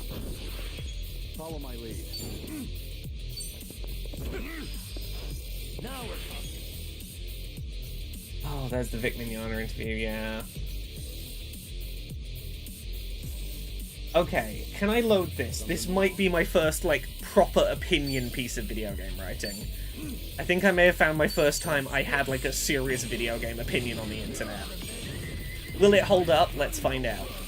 It's about Mass Effect 3. Oh, I had opinions about it. Are you surprised by your old writing? Sometimes I read your old essays from school and I doubt I wrote them. I'm not surprised by them. I had no formal writing experience. I didn't really have any, like, teaching in it. I went from, at school, being told don't even bother trying to write, there's no point, you have no aptitude for it. Like, for example, I tried to write for a Zelda fan site once, and was written a 3,000-word email back that basically boiled down to, your writing will never be good enough to even be accepted unpaid. Give up on this as a dream now, there's no reason for you to bother. And I made my career entirely despite that creator of a Zelda fan site, who I will not name. But, like, I know that I wasn't great. I didn't know what I was doing. All I knew was I love talking to people about video games and my opinions on them. I would love to make that into a job. And I had realised that that was a job because I started listening to IGN's Week in Review, their Nintendo podcast, and realising this is a job people get paid to do. I could try. There's no harm in trying. And it was, I know my early writing kind of fucking sucked. I had to find my voice publicly because I didn't really have a private avenue to work through it. I just had to put words out on the internet and learn trial by fire how to make my writing better.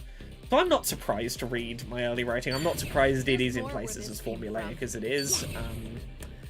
Like, I look back at my writing from, like, 5 years ago. I look back at Uncomfortable Labels and go, God, my writing has come a long way since then. But I think that's the way with any craft. The more you do it, you ultimately will look back on your early work and go, oh, God, did I really come that far that fast?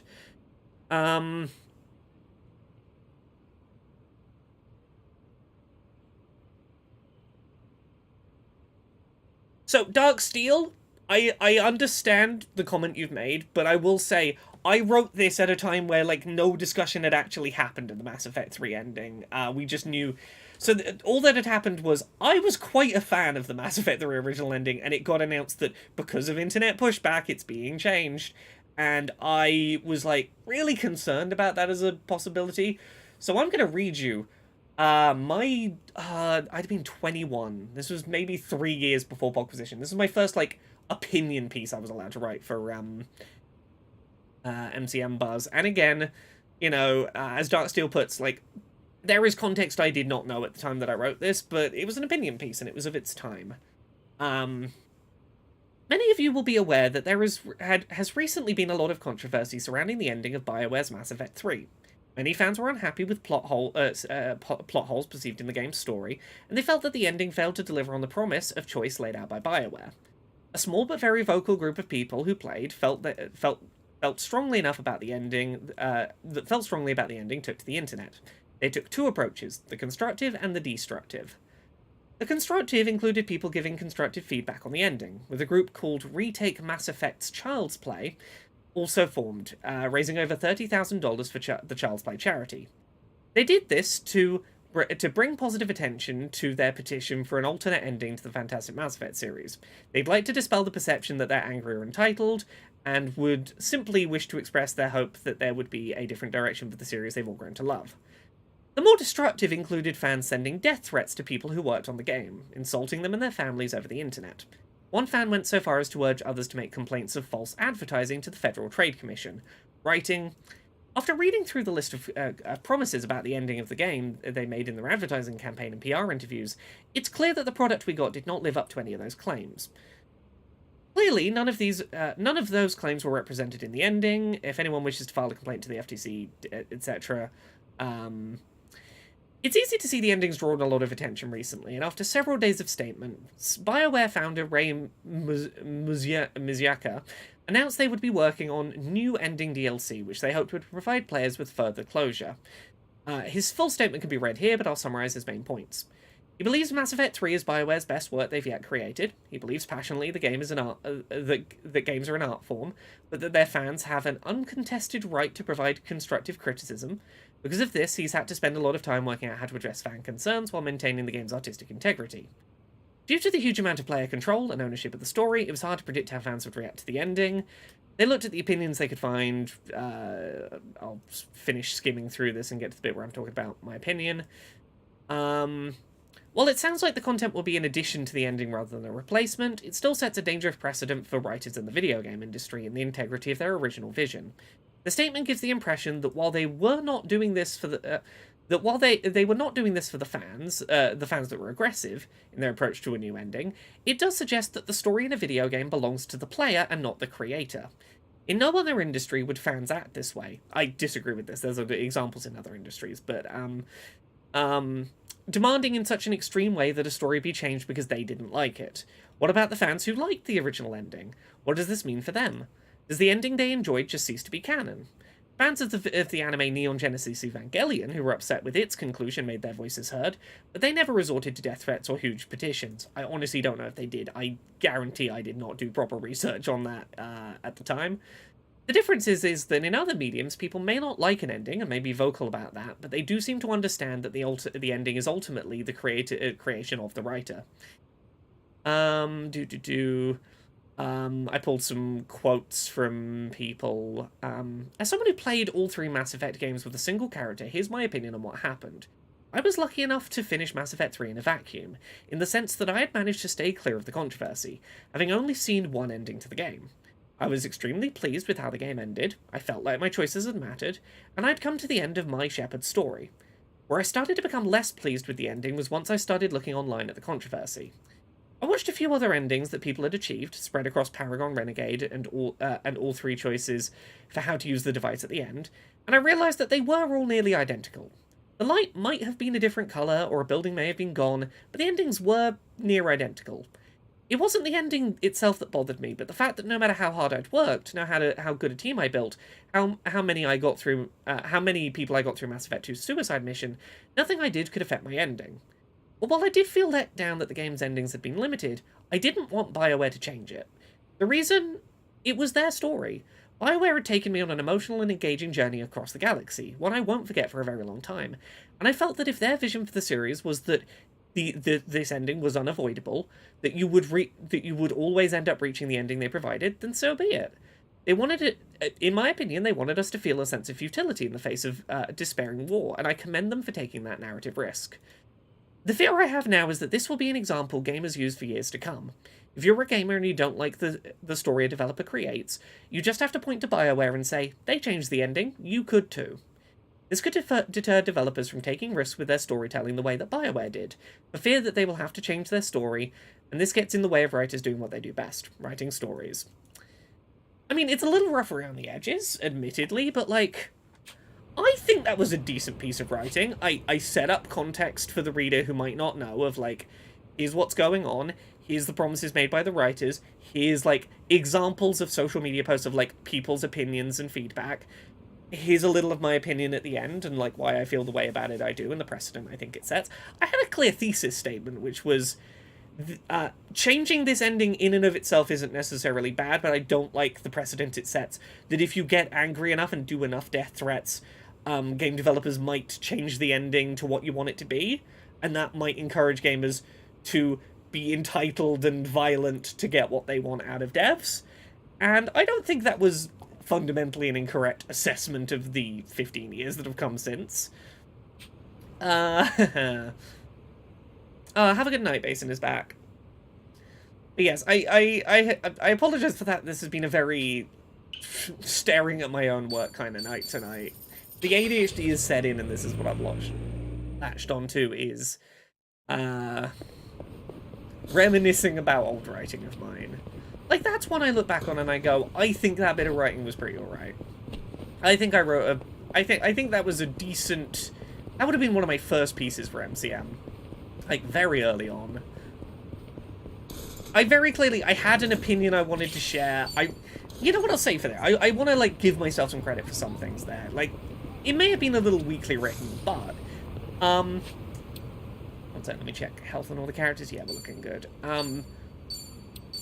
I recognized I had a strong opinion I wanted to share, but I think more importantly for, like, early writing stuff, I recognized that I held an opinion that didn't necessarily line up with other people's, and I wasn't being contrarian, but I might have an opinion to share that other people might not be able to. I was definitely in a minority of people who enjoyed the Mass Effect 3 original ending, and that was in a position where I would want, sincerely, to advocate for keeping it, even if I saw the flaws in it. And, if nothing else, I recognized a thing that I needed to learn for, like, pitching articles, which was, is this a piece only I'm likely to write? Is this a piece that, like, there's not really anyone else trying to write this piece right now? Well, let's get started. It's my turn. I see a lot of things in it that I look back on and go, as someone that's now, like, done work as an editor, like, helping edit newer writers' work, I see a lot of mistakes in it that I go, the mistakes I'm now having to edit out of new writers' work are mistakes I was 100% making when I was trying to get my start. And I think there's something to be said for, like, it is helpful hindsight to have for being patient with freelancers, or for people whose work you're editing, is to look at your own work and go, my work needed some tidying up to start, but there were editors that gave me a chance, and that was important on the road to me being able to do writing that I think stands out better. And I hope that my editing for other people has in some way helped get them along that road.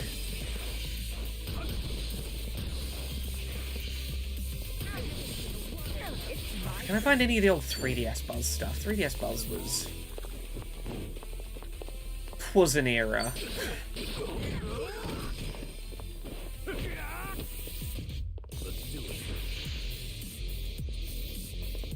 Yeah, in this era, I was also doing a lot of, like, magazine reviews for video games where I had, like, 180 characters total. Like, not 180 words, 180 characters to write a game review for magazines. And, like, it paid decently, but it was... You barely had enough words to, like, explain the basic premise of a game before saying, like, it's good, though. It's an RPG, it's got these elements, it's a good one.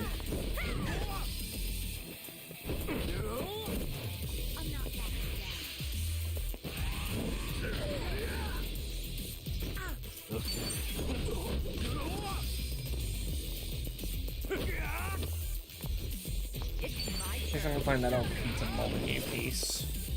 Here we go. You want to fight?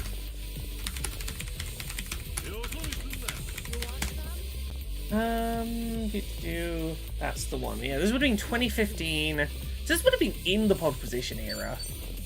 Peter Molyneux one. I can tell you the story of this Peter Molyneux one. I found out he was doing interviews, like, on the day he was doing them. Some other writer I know was like, oh yeah, no, I just finished interviewing Peter Molyneux, he's doing a bit of a press thing today. And I, like, begged my way into getting an interview. He'd been doing interviews all day with all sorts of outlets, and, like, he'd been talking to all of the outlets. Like, the rumbling in the industry had been, he's gonna win it, like, he's announcing to all these outlets, like, he's stepping back from making big promises about his games. And I was like, I want to get in on this. So I, like, begged and begged, and got, like, he squeezed one extra interview in at the end of the day, and I was the last interview he did that day. And I got the I will never talk to the press again, him crying on the call, and I didn't have, like, a home for this article at the time, and I remember DMing, Keith Stewart at The Guardian, who was their games editor at the time, and going, hey, Keith, I know this is, like, it's like an evening and it's after work, but I urgently need to pitch you something.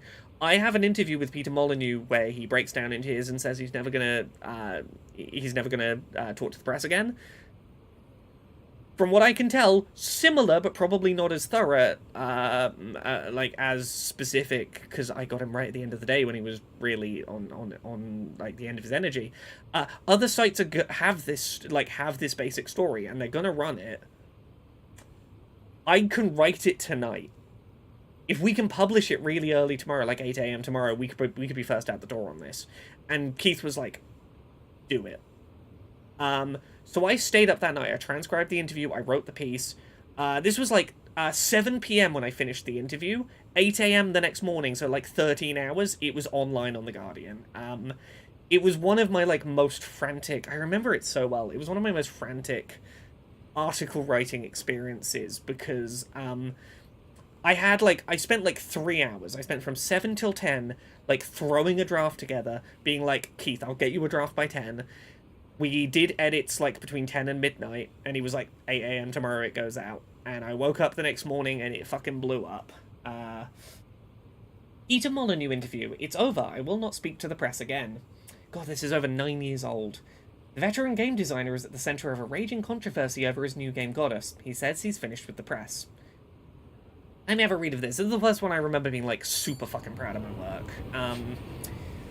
When things go wrong for modern game developers, they go spectacularly wrong. This is an era of endless rolling news and mass social media judgment. There is no respite. Let me pull it over to the other monitor. God, I'm reading this and going like, my writing had definitely improved, but also like Keith's a great editor.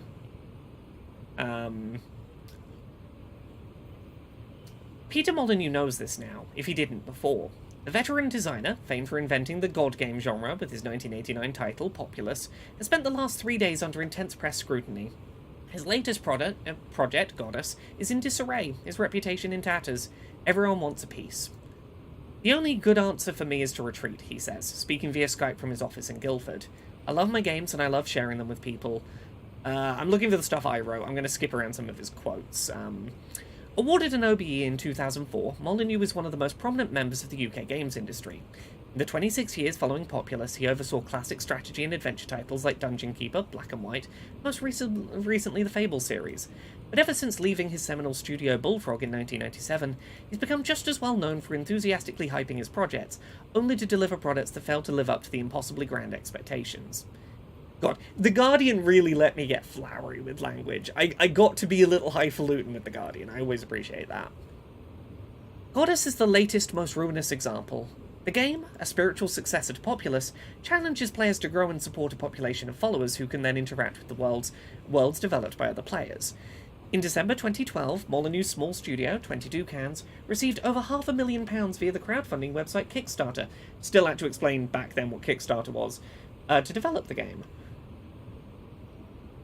The problem is, although a smartphone version has been released, the PC iteration of the game still hasn't.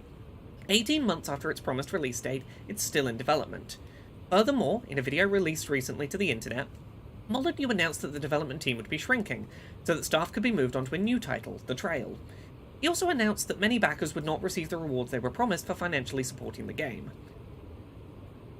I interviewed him about some stuff, blah blah blah. His assurances have so far been met with fury. Angry backers who have taken to the game's forums and to Twitter to voice their frustrations. What's clear is that Molyneux empathizes with his critics, as he often does. Blah blah blah.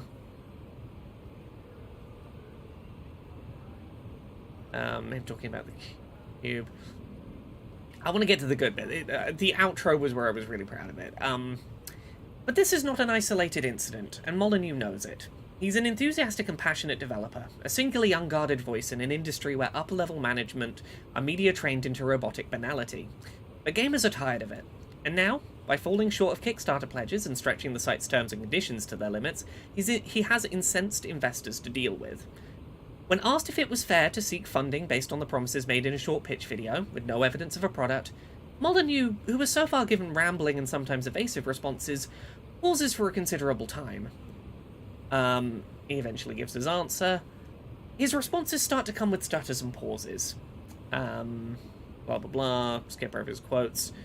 He says, I'm going to stop doing press. I'm going to stop talking about games completely. I'm only giving you this interview now in answer to this terrible and awful emotional time of the last few days. I think, honestly, the only answer to this is for me to completely stop talking to the press after this interview. There's also something else going on, a very modern malaise. As a public figure in the games industry, Molyneux is visible and accessible. The social media storm has been furious, and with that, as we've seen over the past 6 months, comes something darker. He talks about harassment. I'll answer some things the backers are saying, but after that, the best thing I can do is... He trails away. The line sounds dead again. Oh, this was the paragraph I really loved. Every encounter with Molyneux produces a strange mix of compassion and skepticism. He's disarmingly passionate, childlike in his enthusiasm, and seemingly naive about the effects of his many pronouncements, despite his 35 years in the industry. He willingly concedes that his approach to publicity has eroded faith in his ability to deliver products. He concedes that even his act of post-hype contrition has become staid and tiresome to many. He says that this time he's learned to step back, even if it means withdrawing from what appears to be the part of game creation most important to him. Peter Molyneux has admitted regret and culpability. He was clearly in distress throughout our interview, an interview he told us would be his final. An hour before publication, however, we discovered he had spoken to the gaming site Rock Paper Shotgun the day before, and had given their interviewer the same impression, that he would no longer be speaking to the press, and that he would not be speaking to anyone after Rock Paper Shotgun. He's also spoken to at least one other site, seemingly on the same afternoon as our discussion, and they had another trail of broken assurances. I think people are just sick of hearing from me, he says in one disarmingly dark moment. They've been sick of hearing from me for so many years now. You know, we're done.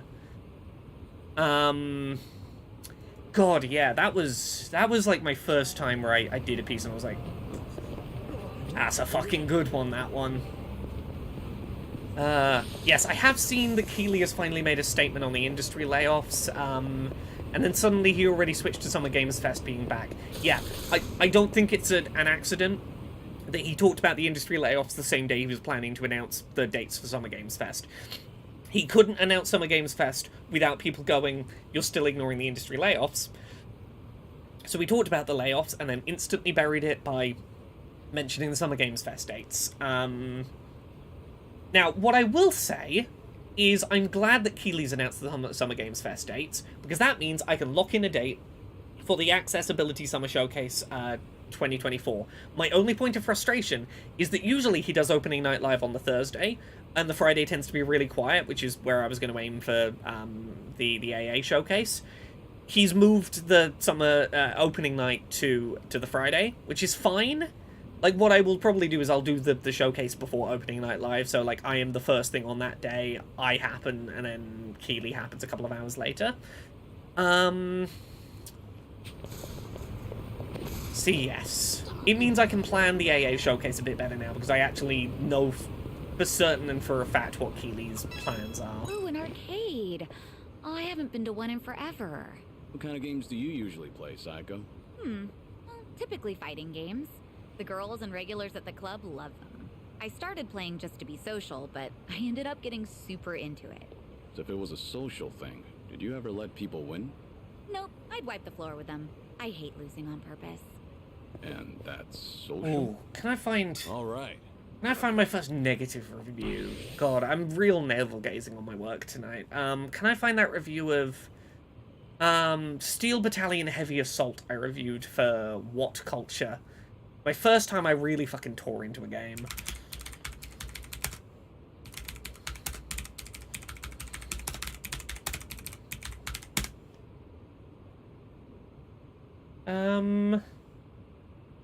Oh, yeah, there it is.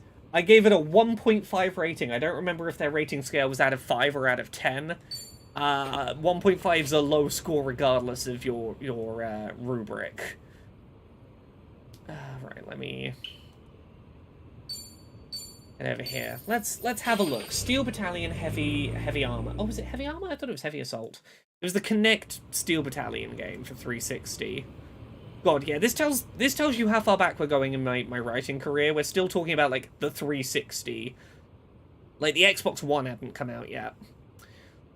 The game had a lot of potential, but poor Kinect controls made it controls would drastically raise the game's score. This is again for what culture? I want to start this review with a little explanation of my background. I was a big fan of the original Steel Battalion, along with its super expensive dedicated 40-button controller. While it was an expensive investment, it was always responsive, and it really helped you to get immersed in the experience Capcom had been trying to create. With that being said, I jumped at the chance to review the new Steel Battalion game, but was left with a great deal of disappointment that this was not the game I'd been hoping for. Steel Battalion Heavy Armor sees you become part of the crew piloting a VT, essentially a tank on legs, trying to retake America in a future where a silicon-eating virus has destroyed all the world's computers and advanced technology. The game is the first full hybrid game on 360 to require both the controller and Kinect to be used at the same time, which is something we've been hearing promises about since Kinect was first called Project Natal back in the day. My first experience with the game, developed by From Software, God, this was a From Software title, was in a crowded demo booth at an event in London. Being led through the experience by one of the press team, I was assured that the technical issues I was experiencing with the Kinect were down to the number of extra people in the room, and that I would have a smoother experience when I got to try the game in a home setting. Unfortunately, the game did not play more smoothly outside of that setting, and this is by far the game's biggest problem.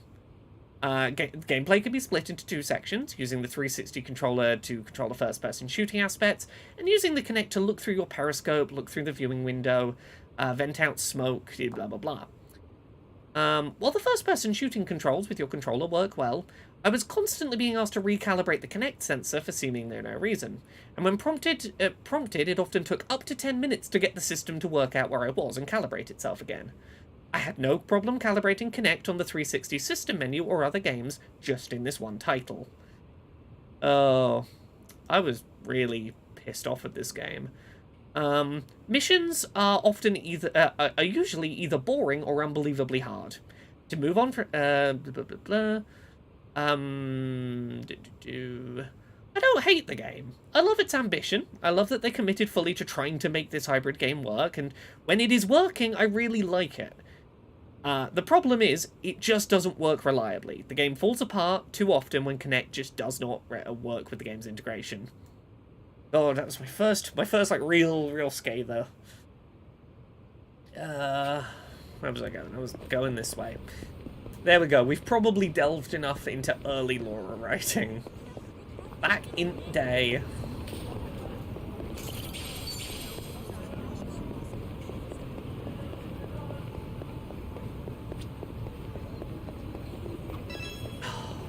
I'm still thinking of writing stories. Weirdly, my first bit of interaction I got to have with IGN folks, like getting to chat with like Brian Altano and Max Scoville, who both wrote for Things I Learned from Mario's Butt. I got to be on the Comedy Button podcast with them once. Came from me doing music reviews back in the day. I did an album review for Brian Altano's Misanthrope album. A largely instrumental album that he put out that very few people paid attention to, but I did like a full track-by-track album review of it back in the day, and I was one of the like only reviews, and like definitely the only review that had like gone track-by-track into depth on my opinions, and it's how me and Brian got talking for the first time, was him being appreciative that I'd taken the time to like really dig into this like weird artsy little experimental music album he'd made. I still love some of the tracks on it. There's some really good acoustic tracks, like instrumental tracks on Misanthrope. I might throw something from Misanthrope on in a minute. Like it's worth checking out as like a neat little art piece. Oh, this place gives you bonus points if you use contactless payments. Contactless? I've heard of that, but I don't know too much about it. You put money into a smartphone app and pay through that. You can do all your shopping with just your phone, and you usually get points, so it's pretty handy. The only problem is not every store takes the same type, so I've loaded up 8 different brands to be safe. Huh. You sure handy's the right word? Things are going well.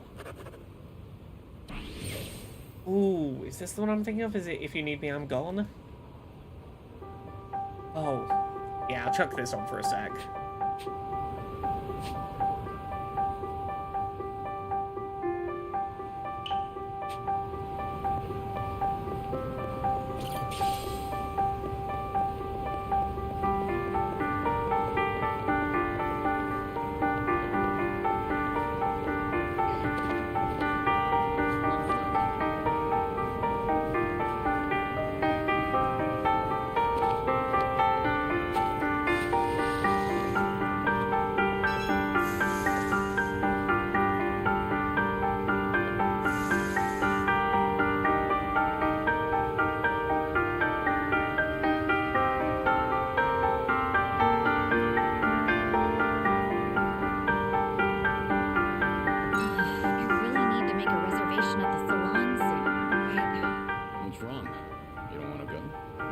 sec. that. It's just that it's so expensive. My hair is starting to curl up again, and straightening cost a fortune. Straightening? I didn't think you had curls, Psycho. I do. And getting ready in the morning's really starting to drag. Your hair's pretty straight, Kiryu-san. Ever thought about getting a perm? A perm? Well, maybe if the occasion called for it. Really? I would love to Give see your hair Kiryu the blown up Ichiban haircut. I think I've had enough explosions in my life. All right. Hooray, more bingo. Right, we'll pop that song back on while I find the next one of these points. It's such a beautifully melancholic track, this. It's... like, no one talks about Brian O'Tonnell's music. Like, he is that person you see on video content and podcasts on IGN, but, like, he does a real good job of making music that tells the story without words. He's really good at creating, like, tracks that have, like, a really good gradual build. Turn this down a little bit. He's got a really good command of, like, keeping a tone or, like, a layer of music going just long enough before he, like, starts building its intensity.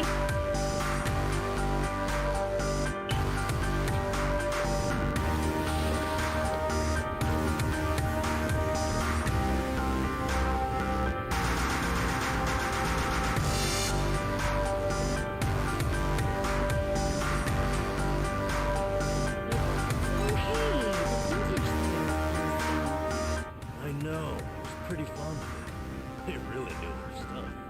Yeah, I would go there too. It's too bad. Your 3-month-long Sharks on Screen extravaganza challenge was great. Must have been some challenge. You're telling me there's enough shark movies to last 3 months? Sure are. I'd never joke about sharks. Huh. Noted. Must be hard to sift through all of them.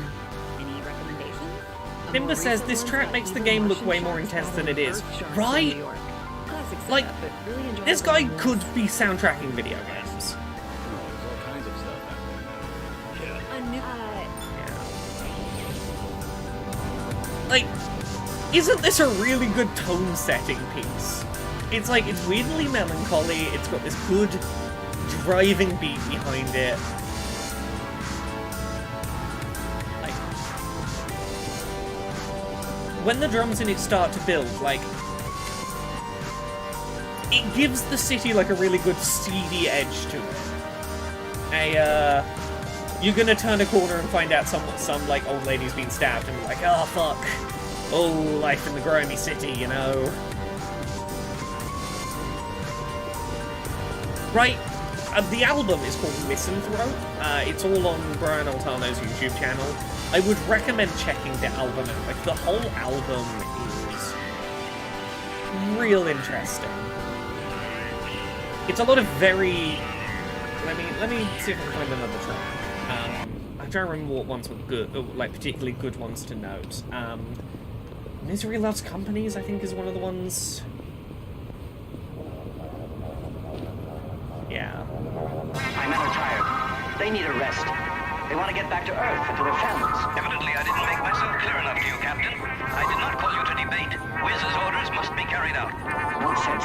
If a machine says to go out and get killed, it does not mean I must do it. The new rules allow me to disobey such an order. I'm reserving decision. I'll report to you later.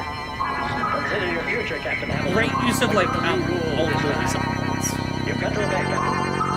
The commander here has left you the word.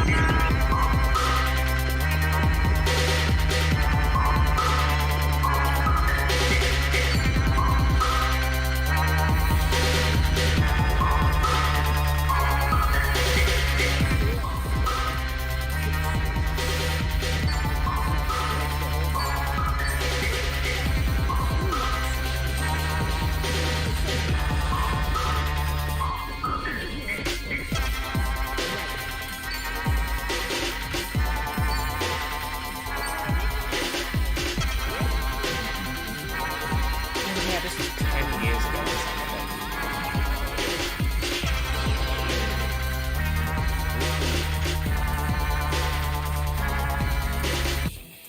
I'll leave it there.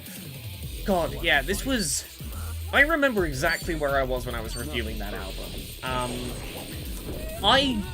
Since we've been 10 years ago, this would have been about the time of the Peter Molyneux article, I got invited to do my first ever, like, talk in front of, like, public speaking talk at a university.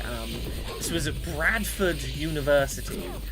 University of Bradford, I got invited to come talk about, how to get into a career writing about, like, how to write about video games and how to get into writing about video games, for their, either for their writing course or game dev course, or, like, something like that. I'd never done anything like that before. I was, like, scared out of my fucking wits.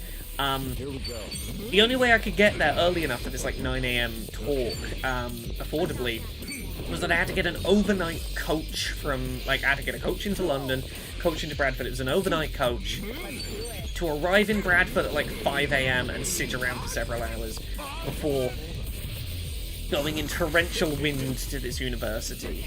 I remember being on this, like, midnight to 5 AM winding coach to Bradford.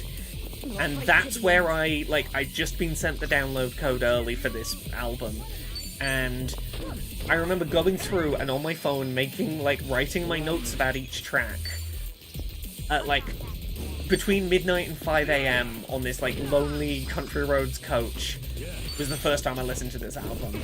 And it undoubtedly, in hindsight, it was 100. The setting I listened to it in 100% improved my opinion of that album, because, like, in the middle of nowhere, in the dead of the night, no one awake, no lights, middle of nowhere, is the perfect fucking place to listen to that album and to, like, really get imaginative with the narrative of the tunes.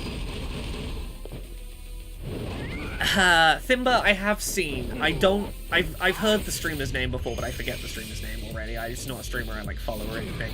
But I'm aware Andrew Tate got arrested again because, yes, it sure seems like he told a streamer, hey, I'm gonna flee Romania soon, so if you want to, like, hang out and do a stream together, like, let me know.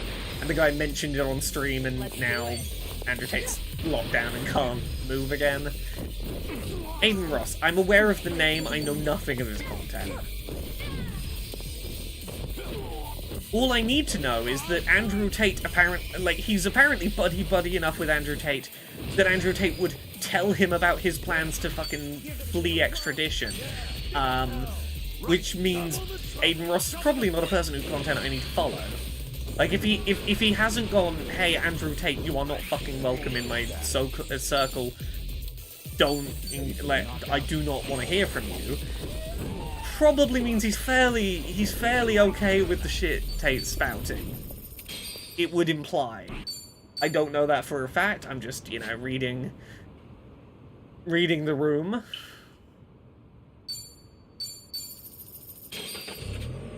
He accidentally snitched, yeah he did. I mean, we assume accidental. Maybe he doesn't like Andrew Tate and deliberately snitched, because I don't know. I don't know this man. Fresh baked bread. That said, I've been buying it less and less these days. Did you get bored, you think? Oh, no. It's just that I recently got myself a bread maker, so I've been really into that instead. A bread maker? So you've been baking your own? The newest ones are pretty amazing. They knead, ferment, and bake all on their own. You can even adjust the fermentation time to change the texture of the bread. Oh, okay. And by tuning the temperature, you can change up how soft you want your crust. Oh, there's a great deal on it right now, too, and it even comes with a cashback. Have you ever thought about writing commercials? Huh? Things are going well. Oh, God, I'm still thinking about old things I wrote. I'm thinking about Indie Haven now, and the first, like, big thing I remember being really proud of that I'd written there. It was one of the first times I wrote about gender and disability in games. Can I find... Let's see if I can find an archive of this. It was, been writing about To the Moon back in the day. I feel like that probably holds up. Ooh, Thimber apparently almost forgot some real important news. How important are we talking? What's up?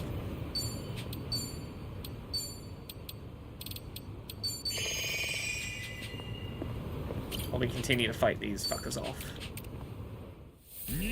Hey, Tricky, how you doing? do it. You want to fight? Huh? What's the holdup? Try to block this. You asked for it. I'm on tenterhooks now. I'm waiting for this really important news. Right. Wanna play, do we? I didn't do that. Apparently, let's see. Apparently a bunch, when I say a bunch, I really mean it. In a few weeks, we will know about something called the Triple Initiative, yes. Yeah, so I'm aware of the Triple Initiative. I know that the devs behind a bunch of successful roguelike games are doing something together, and they're not talking about what it is for like 2 weeks. I know Slay the Spire devs, I know Vampire Survivors devs are involved. I don't remember what a lot of the other ones are. I know Vampire Survivors and Slay the Spire, shit ton of other indie roguelikes are doing some kind of thing together. Yeah. There is a list of the devs that are involved.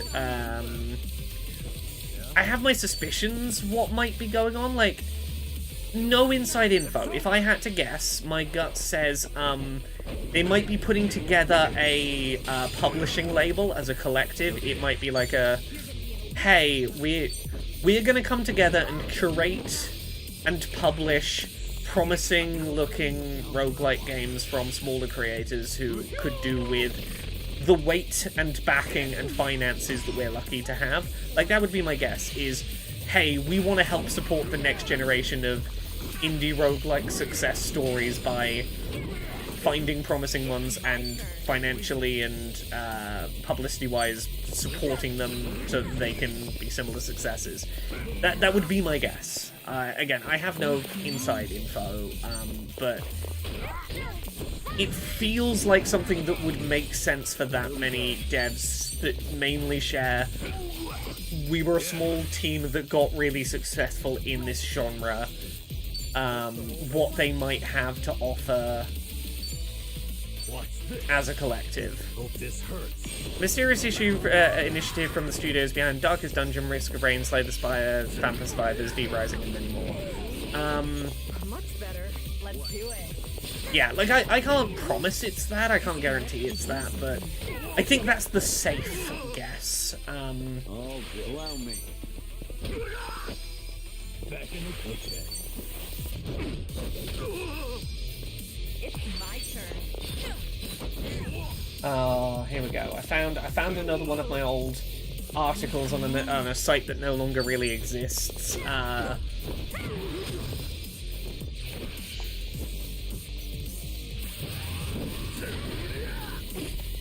Let's go. Again, this would have been very early in my writing. God, it starts with my favourite fucking quote from To the Moon. With effort, it is possible to acquire a guise of social norms systematically. But you know what? I both envy and pity River. Me? I'm an actress because I've been doing it my whole life. Not only on stage, but off, and at practically every moment. I've gotten good at it because acting is the only option I have.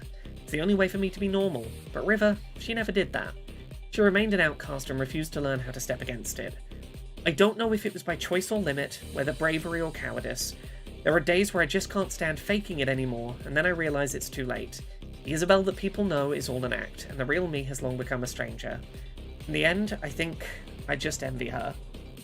God, that is my favourite fucking quote from a piece of media about, like, different presentations of autism and the difficulties of, like, wanting what you don't have in terms of the autistic experience. I played To the Moon expecting that I would finish it, write a standard review of the game, and leave it behind in my life, ready to move on and start the next game ASAP, as I so often have to do in my line of work. Instead, around halfway through the game, I hit a segment of text quoted above, and realised this game was going to hit much closer to home for me than I'd expected, and as such would need a very different kind of coverage. To the Moon is the story of an old man's dying wish to visit the moon, but much more importantly, it's the story of a pair of women, in particular, one woman's lifelong battle with Asperger's. I talk about Asperger's here, this was like 12 years ago. I would use autism spectrum disorder. At this point, Asperger's is kind of what the game specifically goes to, because I forget the name of the book they reference, but it's a specific book about Asperger's. I'll read it as written, even if the terms I would use today are different. I want to start things off with a bit of context for where this article is being written from. I'm a woman who happens to have been diagnosed with Asperger's, a condition affecting interpersonal relationships, blah blah blah. Here's what autism is. Explaining what To the Moon is. The thing about this game is that it quickly becomes obvious that the centre of most of John's life-changing memories is his deceased wife River and their life together. Travelling backwards through their life, we eventually learn the series of events that transpired in John's life and led him to want to travel to the moon. It was when him and River were both children. They created a rabbit constellation in the stars. Talk about Asperger's being come up. Oh god, I quote so many good bits of To the Moon in this. It's like those lights in the sky. They all look the same from here, but that doesn't make them any less pretty. I've never told anyone, but I always thought they were lighthouses. Billions of lighthouses stuck at the end of the sky. It must be so lively up there. But it isn't. They can all see the other lighthouses out there, and they want to talk to them. But they can't, because they're all too far apart to hear what the others are saying. All they can do is shine their lights from afar, so that's what they do. They shine their lights at other lighthouses and at me. Why you? Because one day, I'm going to befriend one of them. Fucking love that exchange as a explanation of, like, being an undiagnosed autistic kid trying to reach out and being like, I can just put myself out in the world and hope that someday one of them reaches back. I want to befriend one of the stars in the sky, one of the lighthouses, because I wish someone would do that. I wish someone would reach across the expanse of space and reach out to me. It's, God. I fucking love that game.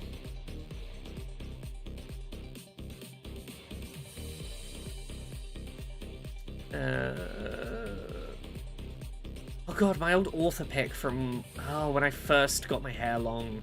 I had such a fucking old lady haircut for a while. I had a real old lady haircut. I looked much older than I was, and much more heterosexual than I was. I made myself look like a heterosexual older woman. I looked like a 40-year-old heterosexual woman when I first came out. I needed some time to gay it up. I've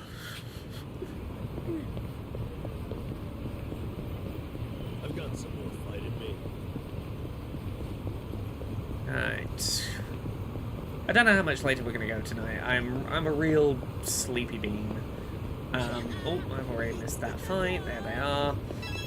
Today is a result of early morning, and about once a month my ADHD meds will just mean that I have a day where I have a little too much energy. They're great, and then I have like one overflow day where it's like, cool, the dopamine deficiency disappeared for a day, and oops, all dopamine happens occasionally, and I get a little like this for a day, and then I go back to being good. There are worse problems to have than I had a very energetic day, but the ADHD occasionally wins.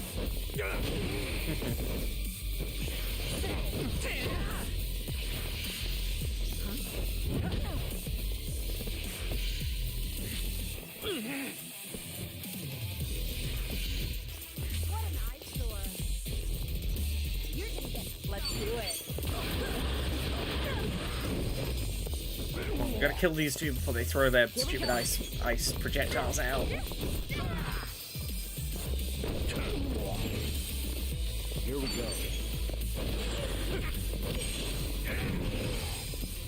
Ooh, yes, I haven't had time to try that Vampire Survivors update yet because it came out during the 2 weeks where I had a shit ton of, like, talks and mock review work and consulting work and shit. But, hey, do you remember a while back when no one believed me, but I was like, hey, I was at a preview event for Vampire Survivors Co-op, and someone handed me Director's Cut with a shit ton of unreleased content. I swear it's real, please believe me. Some of the stuff in the new update is stuff that was in that preview in Director's Cut. Some of it's the Director's Cut content I showed off last year. Let me find that video footage. Because I'm pretty sure I played on the new level and with the little space, the little laser space boy.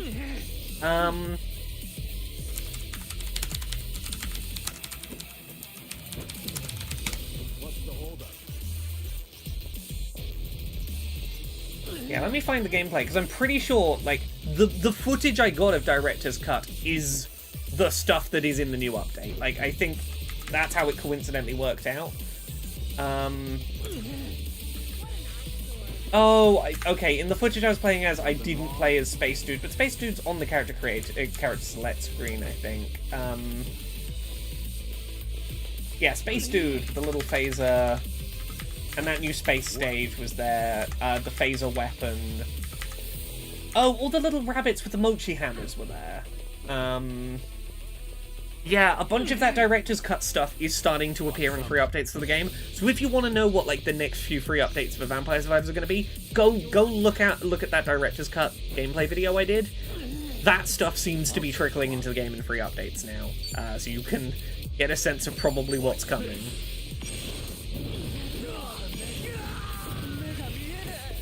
Here we go. It is nice having that vindication. So you realize how many the thing that frustrated me about that was the number of people who were like, "Oh, Laura leaked this information. This is leaked stuff. We shouldn't be covering it because it's a leak that Laura wasn't supposed to talk about." I'm like, no. They brought me over to it and said, "You're allowed to record footage. You're allowed to tell people about it. No one else has seen it. It's up to you've got to make people believe this is real." The weird period of time where people just thought I'd made that up, or that it was a troll against me, or that everyone had been shown it and I'd just broken the rules by sharing it. The response to that was so weird. It was such an odd day. Yeah, the machine was on the floor. People could have all they had to do was go over to like a corner and go sit at a random machine and they'd have seen pretty it. sunny over here. But maybe because of all the rain back in Hawaii. That is an unbelievable story. I was brought over to a computer anyone could have gone to, and there was a secret sequel to Vampire Survivors over there. I actually really like the rain. Oh, is that right? That's pretty rare. Well, to be more accurate, it's not the rain, but the umbrellas. I love stepping out with a fancy umbrella, so I think rainy days are great. I get what you mean. The rain can be nice now and again. I once owned a really fancy umbrella, but it was no match for the typhoon that day. Who goes out during a typhoon? Kiryu. All right. We've done a portion of a bingo card tonight. I should probably try and make some some progress if I can. Let's at least try. Let's go. We'll make a bit of bingo progress tonight. Oh, we've awakened body level 6. After guarding, the power of Kiryu's physical skills will greatly increase the following turn. Okay, and he gets to do a counterattack. That's cool. Stretching's important. Thank you everyone who stuck around for tonight's stream. I know it's been a weird one. I got sidetracked and started just looking at my own old writing, but I hope some of you have enjoyed it. It is weird looking back on old creative work. It is nice. It's nice being able to look back on. Like, I did like an hour and a quarter talk at a library yesterday, and I got to see feedback forms, which I rarely get to see for talks, and so many good 5-star ratings, which is really reassuring. It's really nice I'm now at a point where I can, like, throw together an hour and a quarter of, like, public speaking pretty confidently and do it well, compared to, "Oh, I'm nervous, I'm gonna say the safe words about video games. Here's a listicle about Spec Ops The Line in the future." Hey, there's a school I've come a long here. way. Makes me miss my old uniform. Oh yeah? When I was a kid, we wore those old high-collar ones. That was a long time ago, though. Actually, Kiryu-san, I bet you could still pull it off. Yeah. It might be kind of fun to spend a day in uniform again. But unless you've got a time machine, I'd say we're out of... Oh, my club does a school uniform night. We could always do that. We've even got men's ones, too. School You should uniform, stop by, Kiryu! Kiryu-san. Nightclub night! Guess Do it, anything's possible Kiryu! these days. Things are going well. As a heads up, I will not be streaming on Friday. I think I've mentioned this previously, but I won't be able to do a stream this upcoming Friday, unfortunately. I have a couple of other things coming up. Real life stuff that's just going to get in the way of it, but I will be back on Monday streaming, so I will be back before you know it with more streams. I apologize, it's a 2-stream week. The joy of having set streaming days and life Have you occasionally ever tried clashing. golf, Kiryu-san? I have, yeah. I've spent plenty of time on the course. Do you play at all? Well, golf's a big talking point with customers in my line of work. I went to a driving range to try it out, but I couldn't get the hang of it. I had a hard time just hitting the ball. Got any good tips for that? You just have to get used to it. Even practicing your swing alone can make a huge difference. Oh, so that's why old guys are always swinging their umbrellas around. Sure, Psycho. Let's hope so. All right. We have our You've really first got line to on know the, them. the friendship bingo. Hurrah, progress. And we're level 32. We're slightly less fragile now than we were before. Okay, we're nearly there. Let's crack a few more of these out, and then we'll call it for tonight and get some sleep. Tomorrow I've got more secret work projects to work on. Ooh, all the secrets. Someday you'll know of them. That day is not I won a today pair of or sneakers tomorrow from the while I'm sweepstakes working the on other them. day. Miraculously, they were just my size. I guess you really can win those, huh? I was surprised too, but I think I might have used up all my luck. I'm always wearing high heels though, so sneakers will be a nice change of pace. Huh. Never thought about that before. Oh, it genuinely feels like you can walk just about anywhere. I do wear a lot of dress shoes. Maybe I should make the change too. Yeah, let's all get some sneakers and go out for a stroll sometime. Watch, you'll want to walk from Hokkaido all the way down to Okinawa. If the shoes even make it out of Hokkaido, that is. Things are going well. Anam Zero says, Secret Bye-bye. Seller, I'm going into battle and need only your strongest secrets. Oh, you can't handle my strongest secrets. My strongest secrets are only for the strongest of warriors. You can't handle my strongest secrets.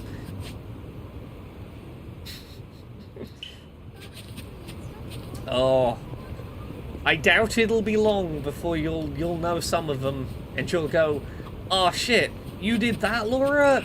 Why didn't you tell us?" And I'll be like, Maybe "Well, grab something from a vending machine? Yeah, maybe snag an energy drink and fire yourself back up.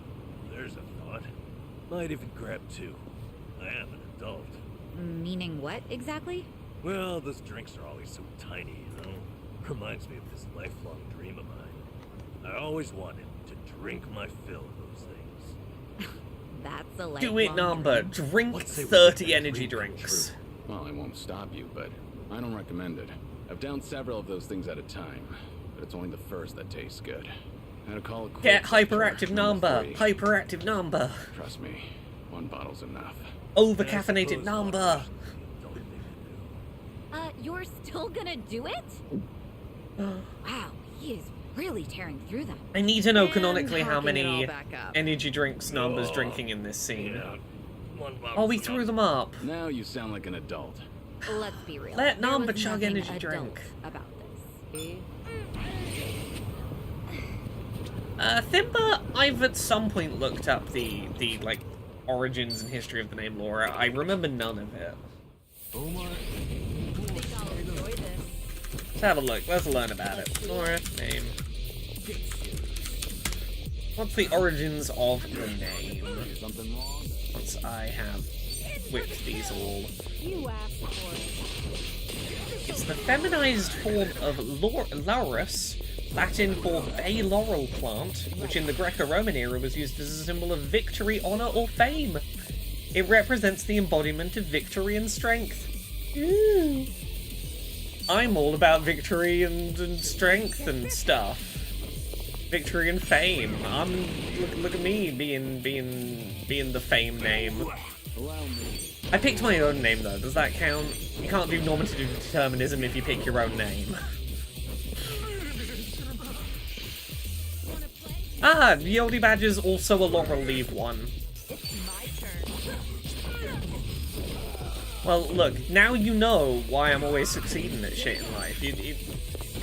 Look, I picked a good, powerful name. How could I not succeed?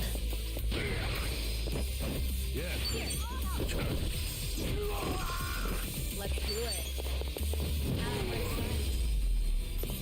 And that's the end of it.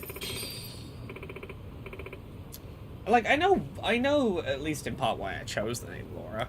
It's the first name I remember, like, as like a young child, knowing someone else that had that name and thinking like, they were everything I wanted to be in terms of, like, being perceived as a boy sucks. I want to be a girl like her.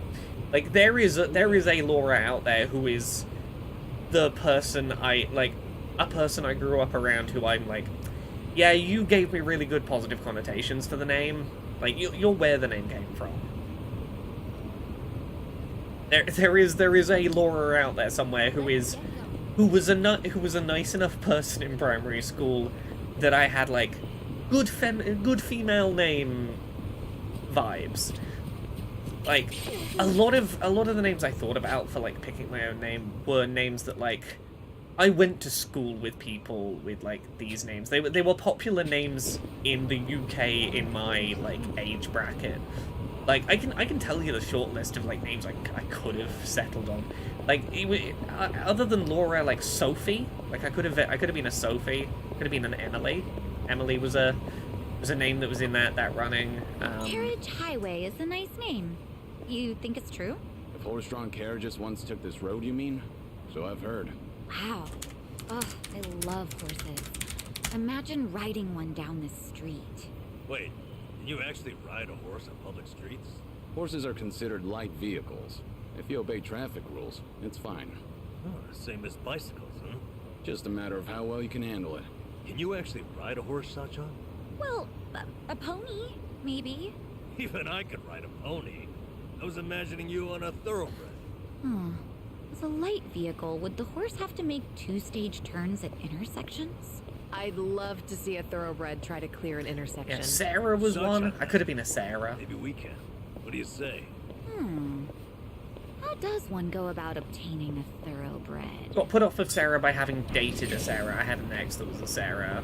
Put me off of Sarah, but Sarah could have been in that list. Like, there's a specific vibe of names I was circling. And they were all, like, 90s UK girls' A message names. from my marketplace app. Guess the bidder wants me to lower the price. What, they trying to haggle? Yeah, it's nothing I'll miss, so I can lower it to... Wait, they want half off? In their dreams. You gonna turn him down? Yeah, I'll be losing money with the shipping costs. Maybe you can buy it, Kiryu-san. I'll do half off for you, no problem. Yeah? And what would I be buying? It's a facial toning device. Right. All right. We got a little bit left to do. I might make this the last fight of the night, and we'll finish off Sayako's friendship bingo and the part-time hero stuff. On the next stream, might be. Horse riding on a public street does sound like a bad time. I wouldn't want to do it. It's my turn. Oh, I've told this story before. When I was, like, picking names, my initial thought was I wanted to, like, do some... And this is where, like, the middle name Kate came from, but I wanted to find out what my parents would have called me had I been, you know, had at birth things lined out the way I would have liked them to. What names were they considering? And my parents had, like, a little, like, book of baby stuff that included, like, name thoughts. And there's a reason I picked my own first name and, like, gave them, you know, went for the surname, the middle name they'd have gone for, rather than going for their first name choices. Because both the first name choices would have been pretty disastrous for me as a trans woman to have taken. They both wouldn't have done well. I could have either have been Hermione. That was a name that my parents were considering in a pre-Harry Potter book era. They independently were going to call me Hermione, and, like, if you were born before the Harry Potter books and your parents had called you Hermione, you can get away with it. As a trans woman picking your name post-Harry Potter, you can't pick that name. Or the alternative is I would have been Mafanwi. I'd have been Mafanwi. I'd have been Mafanwi Kate. I don't think either of those names I could have pulled off as an early out trans person. Follow my lead. I don't think I had the confidence to pull off the family.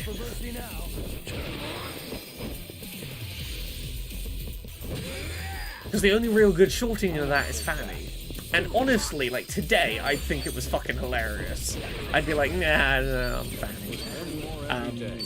But, like, as early out, I wouldn't have had the confidence to be like, hello, it's me, Fanny. Also, like, TERFs would have had a fucking field day with, oh, you're a trans person, you decided to call yourself a slang term for vagina. I'm like, fucking blame my parents. Rhododendron. There's no good shortenings of rhododendron, is there?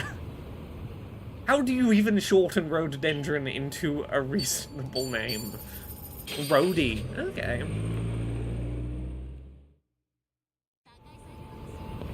Fuck it, let's do more interaction. Yeah, I did not want to go for either Hermione or the family. Speed Monarch says, wow, I'm currently playing this game at the moment. The game is amazing. I'm new to the Yakuza series. Ooh. The series is wild. I think the RPG ones, Like a Dragon and Infinite Wealth, are definitely the better places. I think they're the more approachable places to get into the series, but, like, yeah, no. Every game in this series is a beautiful mix of serious and silly that I just can't get enough of. I love this series very much. Played 7 a month ago, yeah. I tried to play some of the other Yakuzas before 7. They just didn't really click. 7 was the one that really grabbed me, and it was the one that made me go, maybe I need to give the, you know, the Kiryu earlier ones, I need to give them another shot. And I'm glad I did. I'm glad I stuck with them. Majima's fucking great. I love Majima. In 7, when you can do the Poundmate summon, where Majima runs down a skyscraper, throwing thousands of knives as he sprints down vertically down a building. Beautiful. I love that man.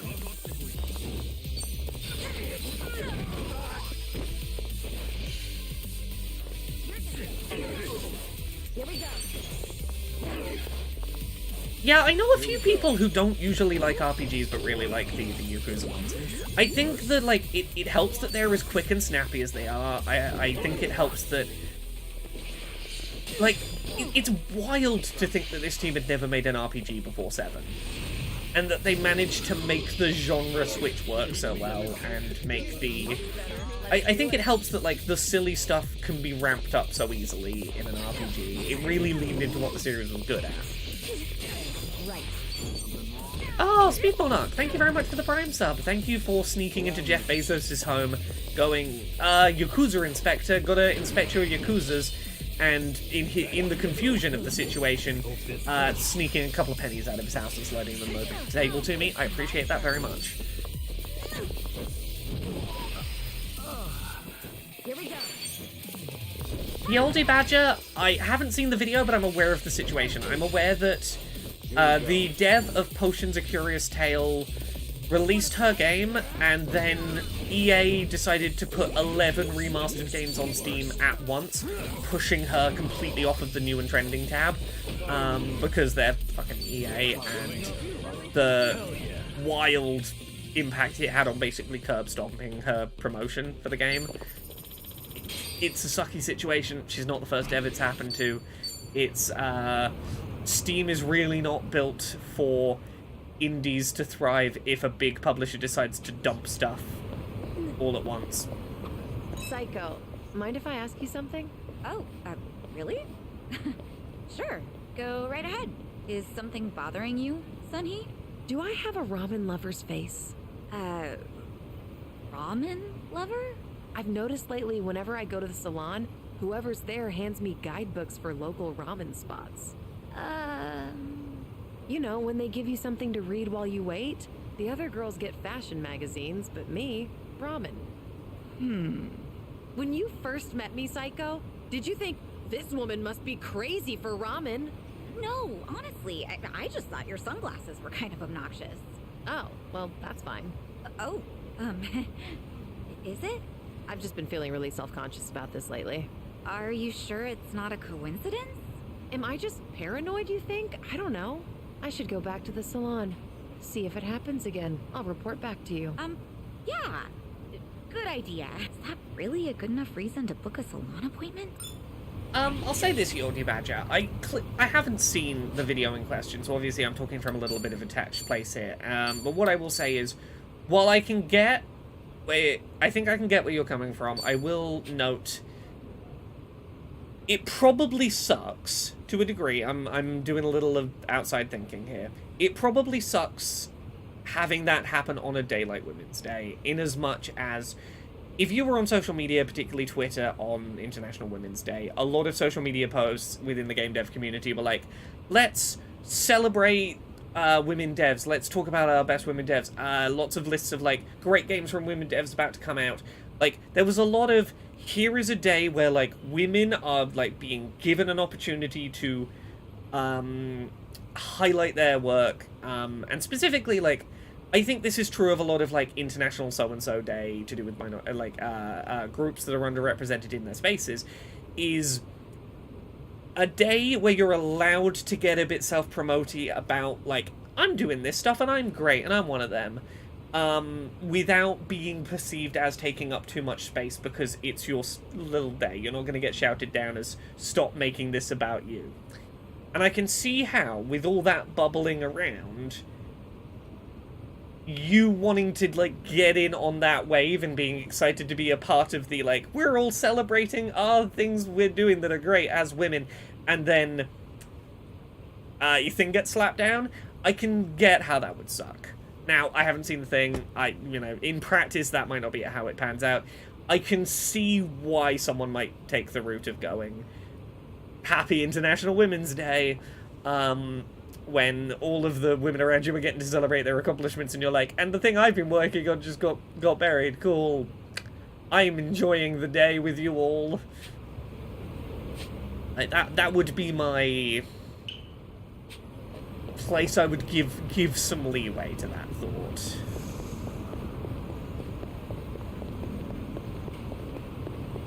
Like, I know as a trans creator, if I'd had that happen to me on, like, Trans Day of Visibility, I'd probably go, Happy Trans Day of Visibility, my trans project no longer visible.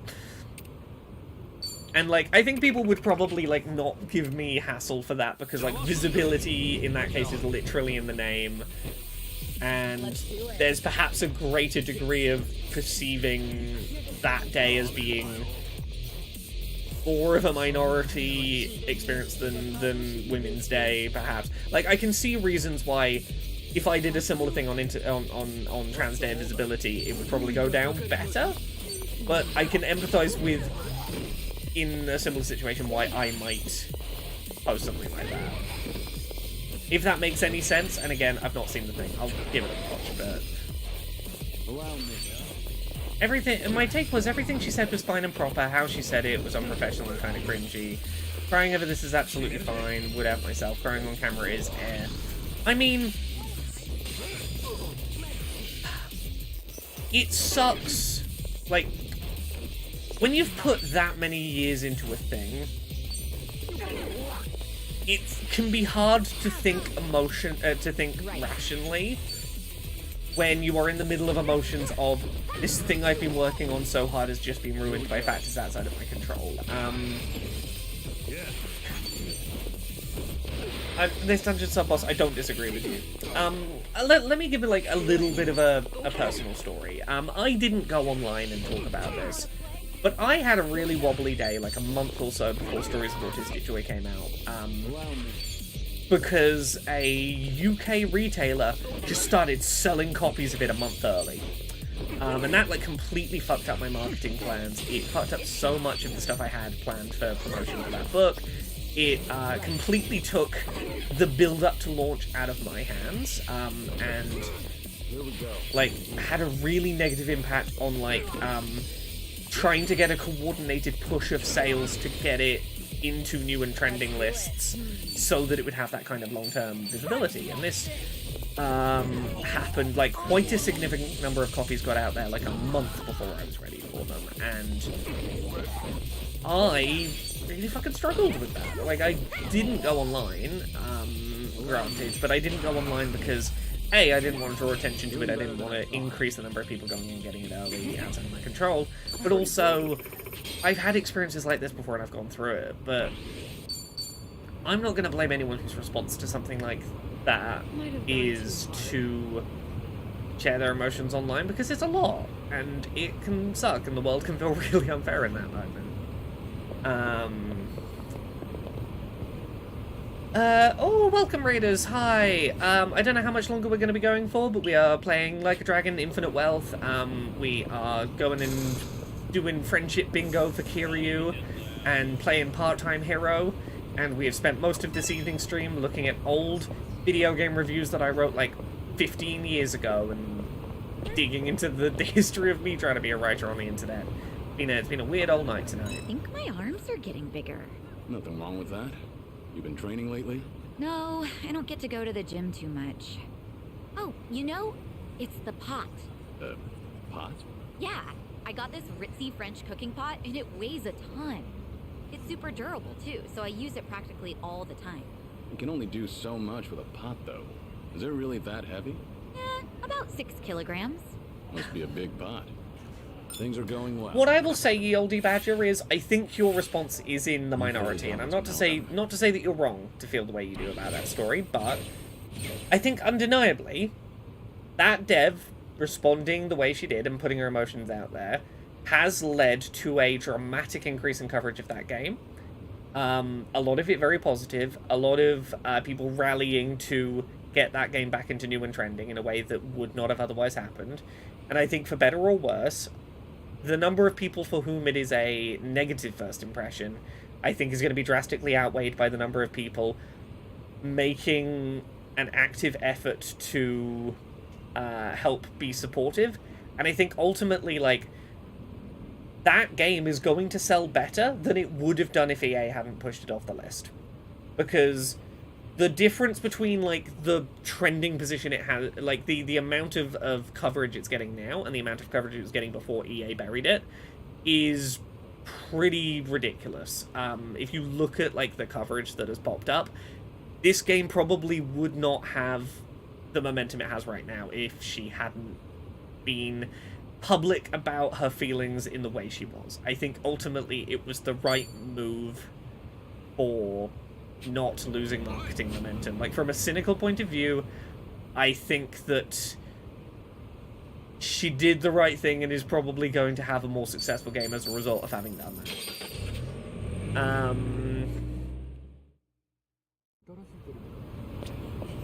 And again, I don't want to say, like, I don't want to act like I think you're wrong for feeling that way. I totally get the read.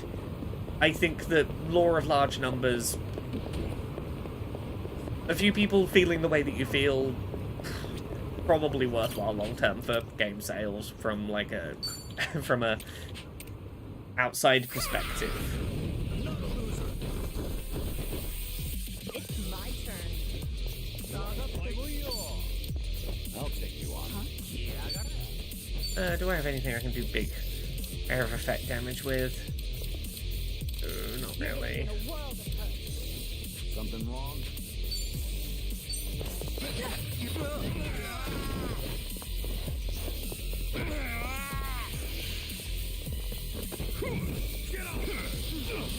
Damn it. Here we go.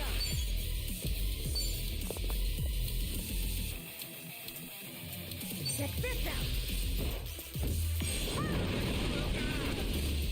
Oh, these enemies are a little strong. I do not know if I can win this one. We'll go for it. We'll give it our best shot. This might be one to finally use a Houndmate's summon on. Yeah, give them hell. Bring it on. Double the trouble. Double the flame.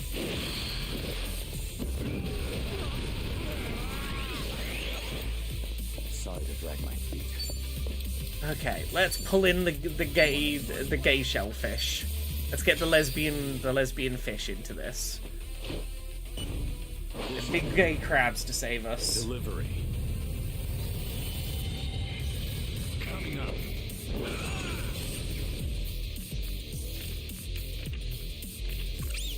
Yeah, Eldie Badger, like, I can see how certain things could get you to read a situation like that different and stuff, but it's complicated.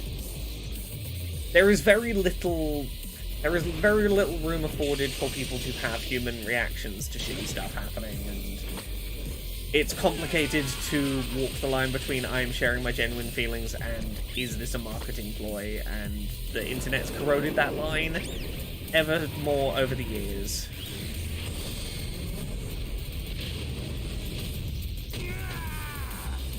And M0, well, one of these shellfish is from Japan, so it's not a crime. It's one of these shellfish is meant to be here, so it's fine. We're legally in the clear for having these fish. Kiryu probably didn't do a crime, maybe.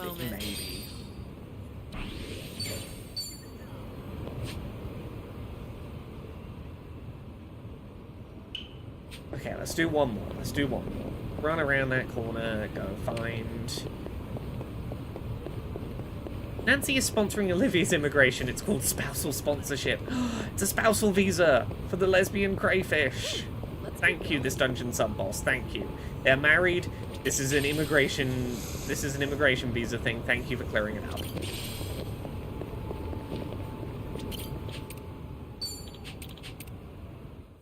Okay, this is gonna pay out 200,000. Let's do it. I can probably justify using another pound mates on this.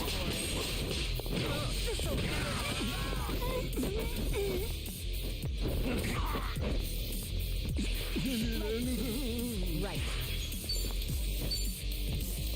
Try this on the side. Something wrong?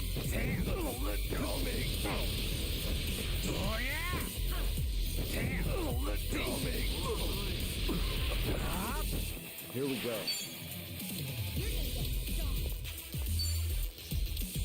Let's do the Roomba.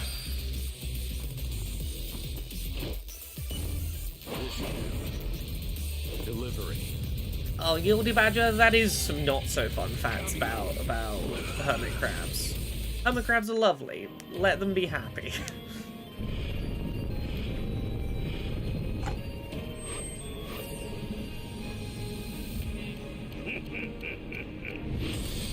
Sojimaru, full power mode, activate.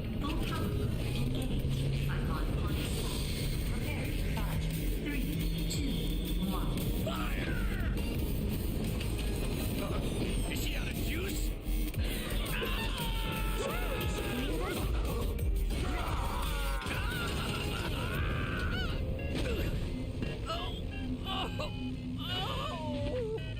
Remind me why I needed you to fly. Okay, nearly taking them all out. It's just that one? Yeah, it's just that one. Cool. Nice crabs about facts about hermit crabs. They can live up to 30 years if they're taken care of well, and are very social and like exploring. And easy to take care of if you know the proper setups. Or steps. Oh, that's adorable. I would love a hermit crab. They seem very cute.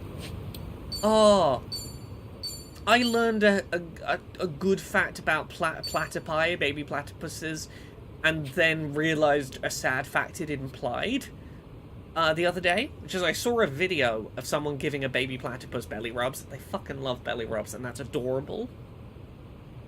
But they're venomous. When they get older, they start being venomous to touch. You touch their fur, you will get poisons in you. Which means if you had a pet baby platypus, you could give them belly rubs and they'd fucking love them. And then there would come a day where you would have to stop giving them belly rubs, and your baby platypus would come up to you being like, "Ah, belly rubs." And you'd be like, "No, I can't give you belly rubs." And the platypus wouldn't understand why you couldn't give them belly rubs anymore. You couldn't explain it to them. And then I got sad about a fictional, non-existent platypus not understanding why you stopped giving it belly rubs. I did the full curve from adorable to I'm sad about adorableness. Gloves? I mean, it depends. How good are your gloves? How confident are you in there protecting you from, you know, the venom? But even then, you won't be able to feel the belly rubs anymore. There will always be something between you and that belly rub. Platypus, let me belly rub you forever.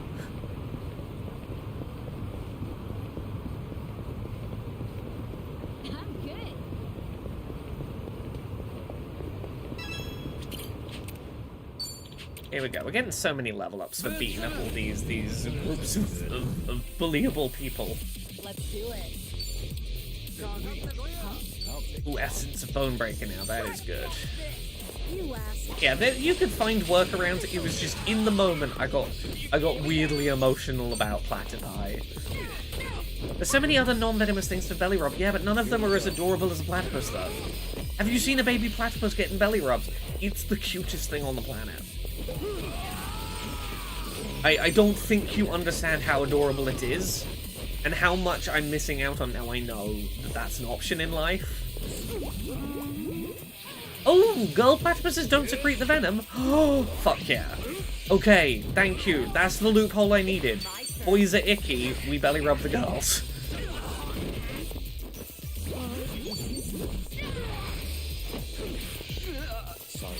Am I being wrong? I don't know. I know they do. I know there's venom involved in touching them, and you're not supposed to touch them as a human. Beyond a certain point, they get all venomy. If it is, maybe I just have to like not touch the heels. And yeah, but what if when you're belly rubbing, they're like and they put the heels on you? You know, the sort of playful tickle defense. And you're fucked.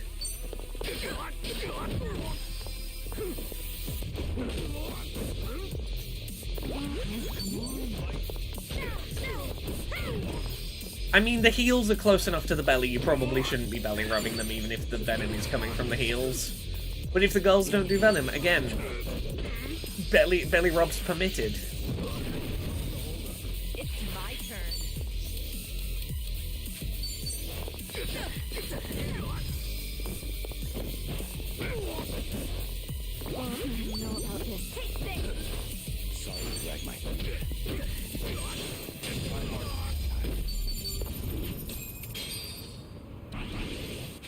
Okay.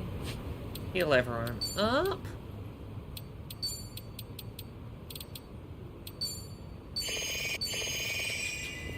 Cool. I know we're not that far off of finishing the run around of town, but I'm gonna call it a day for today. Thank you so much, everyone, for coming along to the stream. I'm gonna raid over to probably the lovely Mealy Mira, who's playing some Lethal Company.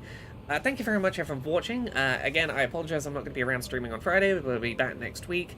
Have a good rest of your day, everyone. This has been a lovely stream. Thank you for putting up with my energy tonight. Have a good one.